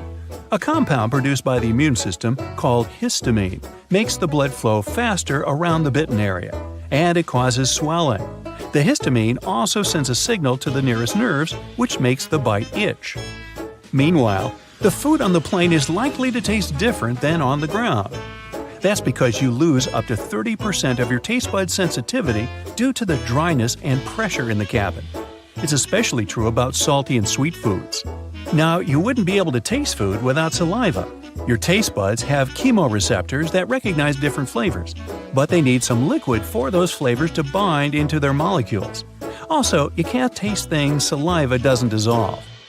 You can always squeeze in some dessert, no matter how much salad, soup, or meat you've eaten before. Your body gets bored of savory tastes, but when you see and smell something sweet, like ice cream, cakes, or chocolate, your brain gets excited. It overrides all fullness signals for pleasure. Plus, your stomach is a flexible organ, and sugar helps it relax and physically make room for dessert. Hey, I rely on that information. The tongue is one of the strongest muscles in your body. This organ contains more than 10,000 taste buds, and each bud is filled with microscopic hairs. Their job is to sense your food, distinguish tastes, and send information to your brain to initiate the appropriate digestion process. During your life, all those tiny bumps and ridges on your tongue create a special individual pattern. That's why experts say that tongue prints are as unique as fingerprints. Your tongue doesn't have separate bitter, sweet, sour, or salty sections for tasting. Each of the 8,000 taste buds you have on the tongue, the roof of the mouth, and even in the throat can detect all the tastes. For some people, cilantro may taste similar to soap because the plant contains a chemical used in soap making. But only 4 to 14% of the world's population have special genes that can detect it. The masseter is the strongest muscle you have based on its weight. Together with the rest of the jaw muscles, it can close your teeth with a force of 200 pounds on the molars and 55 pounds on the incisors. Your spine has a great memory. It remembers your posture, making it so difficult to change it for the better. You owe goosebumps to your ancestors from many years ago. Their hair used to stand up to make them look bigger and scarier to foes. Cats hiss and arch their backs for the same reason. Only about 43% of you is actually you. Over 50% of the cells in your body belong to tiny little creatures that mainly live in your gut.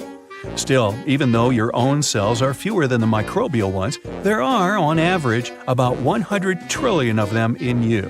See, you're not alone. With this in mind, your own genes are less than half of what you really consist of. If you take all the microbes dwelling within your body and count their genes, you'll find between 2 to 20 million. Now, our height, the shape of our body, and skin color depend a lot on where our ancestors used to live. But we can adapt to new conditions even within our own lifespan. For example, if you move from the plains to the mountains, you'll eventually develop more red blood cells to compensate for the lack of oxygen. And naturally, if you move from a colder climate to a hotter and sunnier one, your skin will get darker to adapt. Our lifespan is programmed within our cells. They constantly review and divide, but they have a sort of internal timer that stops at some point. Some cells also stop reproducing sooner than others. On average, cells cease dividing when we reach the age of 100, if we're that lucky. That means that if we could find a way to trick our cells into turning off the timer, we could potentially live forever and move in with our grandchildren. A human mouth is pretty unique. You won't find two identical sets of teeth, even among identical twins. That's because the shape depends on how each person is using their jaw. Even the tiniest habits you used to have many years ago, such as lip biting, affect the formation of your teeth and the uniqueness of your dental impression. You've probably noticed that lipstick prints on a napkin or a mirror are always slightly different depending on who left them. Alright, who left the lip prints? Studies of both females and males revealed that lip print patterns for each individual are unique. They didn't reveal any special traits based on the gender factor. The mandible, or the lower jaw, is the only skull bone that isn't fixed to the bone around it. It's attached with connective tissues and muscles. This is what makes it so mobile. You can move it in any direction you like. There are clusters of sensory cells in your tongue. The buds that are closer to the surface are more short-lived. That's the reason you don't have to wait for too long to be able to taste again after burning your tongue. Your fingertips are sensitive, but hundreds of times less so than your lips. Aha, the lips again.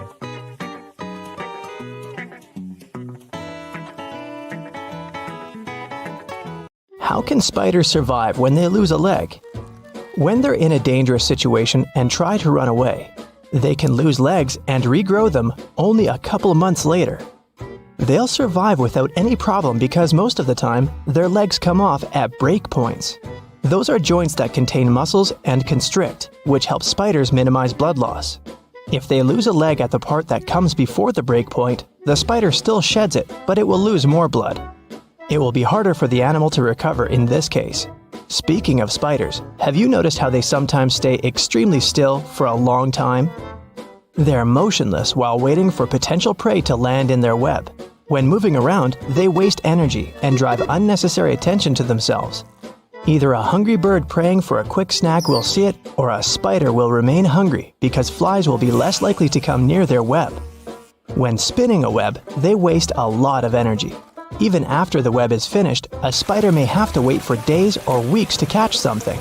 So, it's important to save as much energy as possible.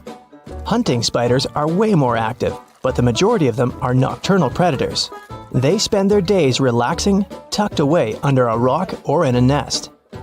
Roast potatoes can stay hot for a really long time, and this mostly has to do with the fatty, starchy crust that's like some sort of an insulating layer. When you pre-boil a potato, this causes its starch granules to absorb water, and swell until carb molecules seep out to produce this type of thick gel. Since potatoes are in the oven, high temperatures drive off moisture. This makes the gelatinized starch on the outside of the potato chunk and creates a crispy crust. This crust traps the heat inside. The fat from the baking tray collects in cracks too, and the heat-keeping structure stays strong.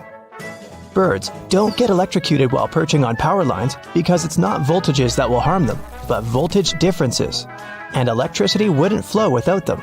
So, if you see a bird standing on a single power line at, for example, 35,000 volts, the lack of a voltage difference is something that keeps the animal safe. But if it accidentally extends its wings and touches another power line that's at a different voltage, it won't end well. That's the reason why electricity companies make sure there's plenty of space between the cables. Have you ever wondered why airplane pilots won't try to land on grass when the landing gear doesn't deploy? The grass may seem like a good solution at first because it's soft, true. But the surface will neither be smooth nor even. When pressure is high, landing on grass can lead to unpredictable movements and cause issues such as structure formation. That happens because of bouncing and unequal pressure. This can even result in fuel leakage and prevent the doors from opening. Bald heads tend to be shiny, even though the skin elsewhere on the human body isn't. Most of our skin is covered with tiny hairs that give it some sort of velvety peach fuzz look. With male pattern baldness, the hair follicles tend to shrink and turn into skin cells, which means there's no hair there at all. And the scalp is especially shiny due to the sebaceous glands. They produce and secrete some kind of oily matter that protects our skin. Sebaceous glands are located all across our skin, but the scalp has way more of them. So, this oil coats the skin, which is why it turns into a more reflective surface. House cats will rarely meow at one another, but they become chatty with humans, and this could be related to domestication. The process of taming cats and keeping them as pets started nearly 10,000 years ago. Before that, cats were pretty much loners. They rarely encountered other cats, so they didn't even have to use their voices to communicate with each other. Instead, they communicated through their sense of smell, which included things like rubbing against a certain object, for example, a tree. So they didn't even have to come face to face with other members of their species to send a message. And that's how they mostly communicate today as well. But humans don't have such a good sense of smell as cats, so these foxy creatures had to think of a way to send us a message and still get what they wanted from us, which turned out to be meowing. If you're planning a day trip to a desert, for example, the Sahara in North Africa, you're going to want to bring good sunscreen, and a lot of water, of course, but also a snug sleeping bag if you're planning to spend the night there too. Deserts really become cold during the night. In the Sahara, temperatures go from an average high of 100 degrees Fahrenheit during the day to 25 degrees during the night. Such dramatic change happens because of two main factors: humidity and sand. Sand doesn't retain heat that well. When light and heat from the sun reach a desert, sand grains from the top layer absorb heat. But they release it back into the air relatively quickly. So during the day, the sand radiates the energy coming from the sun, which eventually heats the air and leads to extremely high temperatures. And during the night, the sand is quickly losing heat once again. But this time, there's no sunlight that would reheat the desert. That leaves the sand colder than before and leads to such low temperatures. In arid deserts such as the Atacama Desert in Chile and the Sahara, the humidity is extremely low. That means the amount of water vapor in the air is almost zero. Unlike sand, water does well to store heat. Water vapor in the air traps heat close to the ground. It's like you cover the ground with a huge blanket. That way, you stop it from dissipating into the atmosphere. Also, when the air has a high level of humidity, it requires more energy to heat up. That means it takes more time for that same energy to disappear and for the surroundings to get colder. Since there's almost no humidity in deserts, such areas can both quickly heat up and cool down. If you microwave water for tea, it will taste worse than when it's made with a kettle. That's because the temperature of the liquid is the main factor for a good tea. Water should reach a rolling boil before you pour it over tea leaves, whether they're loose or bagged. It's an easy thing to do with tea kettles, both the electric and stovetop varieties. When the burner or the electric heating element is on, the water at the bottom of the vessel warms up. As it's getting hotter, water through the rest of the kettle comes to the boiling point. A microwave doesn't heat from the bottom up. It creates electromagnetic waves that randomly jump around the box. You probably notice when you try to reheat leftovers, they end up partially frozen in some spots and extremely hot in others. The same will happen with water because it's hard to control microwave energy. Overheated liquid won't be good for tea either. When water goes above 212 degrees Fahrenheit, which is the boiling point for water, it can destroy the compounds that give a tea its specific flavor. Have you ever wondered why those electrical plugs most Americans use have holes in the prongs? The story dates back to the early 20th century when Harvey Hubble Jr. invented different types of electrical plugs. He started with the detachable electric plug, which was the first ever of that type. Some of his designs had prongs with indents, those aligned with tiny bumps inside the electrical sockets. Such an indent and bump system secured the prongs in place after people would insert a plug into a socket. At some point, these indents gave way to holes, which worked in the same way. But that's just part of the story. Most of the modern outlets don't even have bumps anymore. They keep plugs from falling out of the wall by using friction and pressure. Today, some manufacturers insert a rod through all the holes in a line of prongs. That's how they lock them in place while encasing them in plastic. Some also say the holes save metal, which cuts costs of manufacturing in the long term. You'd need a drop of liquid, a state-of-the-art laser 3D printer, and a couple of hours of work to make the tiniest fidget spinner ever. Its width will be smaller than that of your hair strand. At least researchers at Oak Ridge National Laboratory managed to do just that. A double-stuffed Oreo cookie aren't double-stuffed, in fact. A math teacher weighed 10 regular Oreos, 10 double-stuffed Oreos, 10 mega-stuffed Oreos. Turns out, double-stuffed Oreos are only 1.86 stuffed Oreos. Chipotle peppers aren't some special type of pepper. They're good old jalapenos. Dried and smoked jalapeno is chipotle. In its gaseous form, oxygen is colorless and doesn't have any odor. But when it's liquid or solid, this substance looks pale blue. After being caught by a black hole, a star gets ripped apart by its enormous gravitational forces. Some parts of the star's remains hurtle into the black hole. The rest, in the form of a huge jet of plasma, is ejected with such force that it travels hundreds of light years away. Not so long ago, scientists decided the dino's family tree had to be redrawn for the first time in 130 years. Apparently, two species of dinosaurs had to be grouped together from the very beginning. Those were the lizard-hipped meat-eaters like T-Rex and bird-hipped vegetarians such as the Stegosaurus. A camel can drink up to 30 gallons of water in a bit more than 10 minutes. This water is stored in the animal's bloodstream. As for its fatty hump, it provides the camel with nourishment when there's little food around. Some sea animals like salmon or turtles use our planet's magnetic field to find their way home. Your lungs not only help you breathe, but they also produce blood cells. These cells are responsible for the clotting which stops bleeding.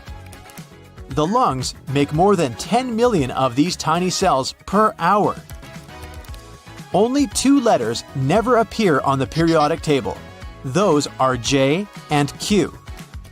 Spin a ball when you drop it and it'll fly through the air while falling. This phenomenon is known as the Magnus effect. You can see it at work in different sports, for example tennis or baseball. Anatidaephobia is the fear that at any point, somewhere in the world, a duck or a goose may be watching you. The person isn't necessarily afraid that the duck or goose will get close to them or even touch them. They just don't like the feeling of being watched. It was first described in a comic strip to show you how anyone can be afraid of anything. Anything can be a phobia. A duck just watching my every move would certainly give me the heebie-jeebies. I might just quack up. Your favorite fruit candies may be shining because they're covered with carnauba wax. Many fruits, especially apples, have a thin layer of this wax too. Not only can it make the candies and fruit appear glossy, but it also makes your car shine. Peaches and nectarines seem different, but in fact, they're pretty much the same fruit. If the fluffiness gene is dominant, we get peaches. If not, we get smooth nectarines.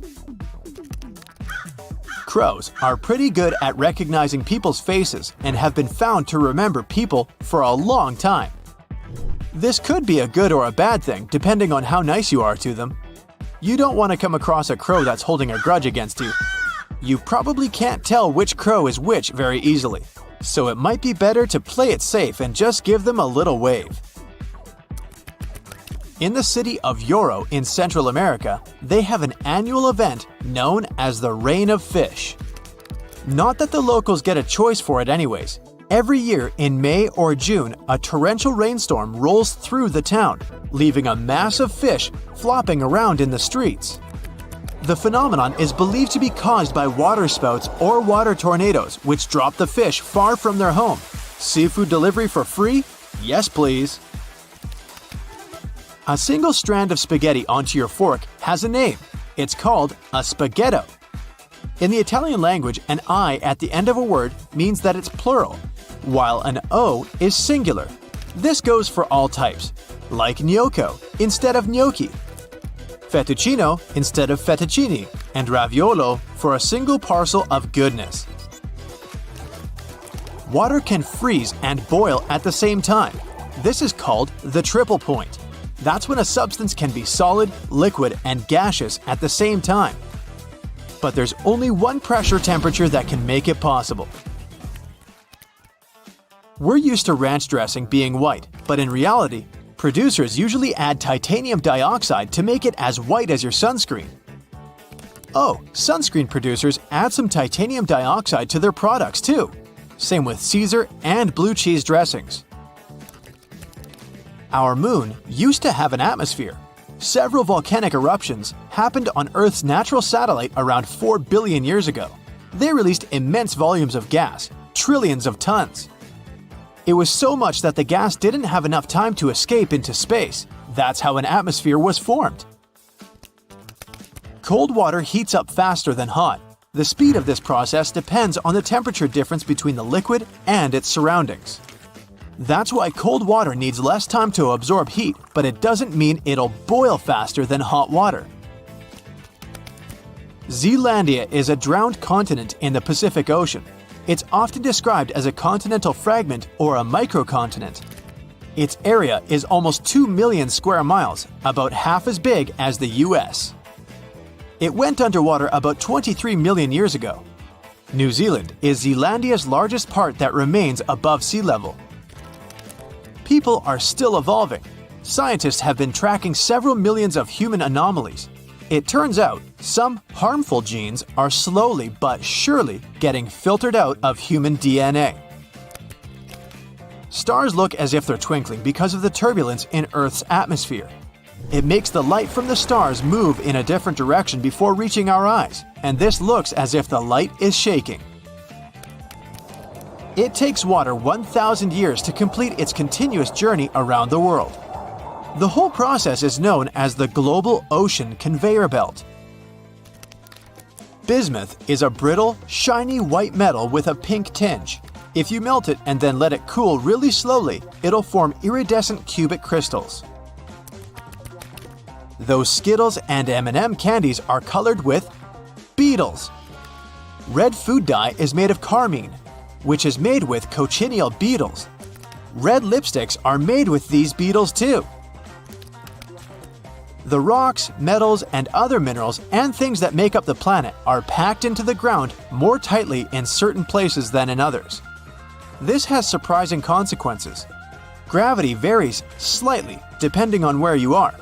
How high up you are also has an effect, so if you're at the top of Mount Everest, you'd also weigh slightly less. Don't look down. One scientist has a theory that a substance existed in ancient microbes before chlorophyll, that's the thing that makes plants green, evolved on Earth. This substance reflected sunlight as red and violet colors, which combined to make purple. If true, the young Earth may have been teeming with strange, purple-colored critters before all the green stuff appeared. Apples taste better when they're sliced because they're exposed to oxygen. It activates the enzyme called polyphenol oxidase, responsible for ripening and visible browning. The same thing happens when you hit an apple. The oxygen enters the apple through tiny cracks and it starts to ripen. Are you into white chocolate? Well, it's actually not even close to real chocolate. It's basically a mixture of sugar, milk, vanilla, and cocoa butter. Cocoa butter isn't enough for chocolate. It should contain chocolate liquor or powder. The only product that never expires, even if you don't store it in the fridge, is honey. It has a low pH and lots of sugar. That's why organisms that cause spoiling can't live in honey. If two pieces of the same kind of metal touch in space, they bond and get stuck together. It doesn't happen on Earth because water and air keeps pieces apart. People are more honest when they're tired. That's why most confessions are made during late-night conversations. Firefighters usually extinguish flames with wet water. It's water mixed with special wetting agents. These are chemicals that help water soak into objects and spread everywhere more easily. The Sun is an average-sized star, and still it could fit 1,300,000 Earths. The star is also 333,000 times as heavy as our planet. People have been able to spell their emails in Morse code since 2004. That's when a new symbol, @ was added to the code for the first time. The character is actually called a comma and consists of the A and C signals with no break in between.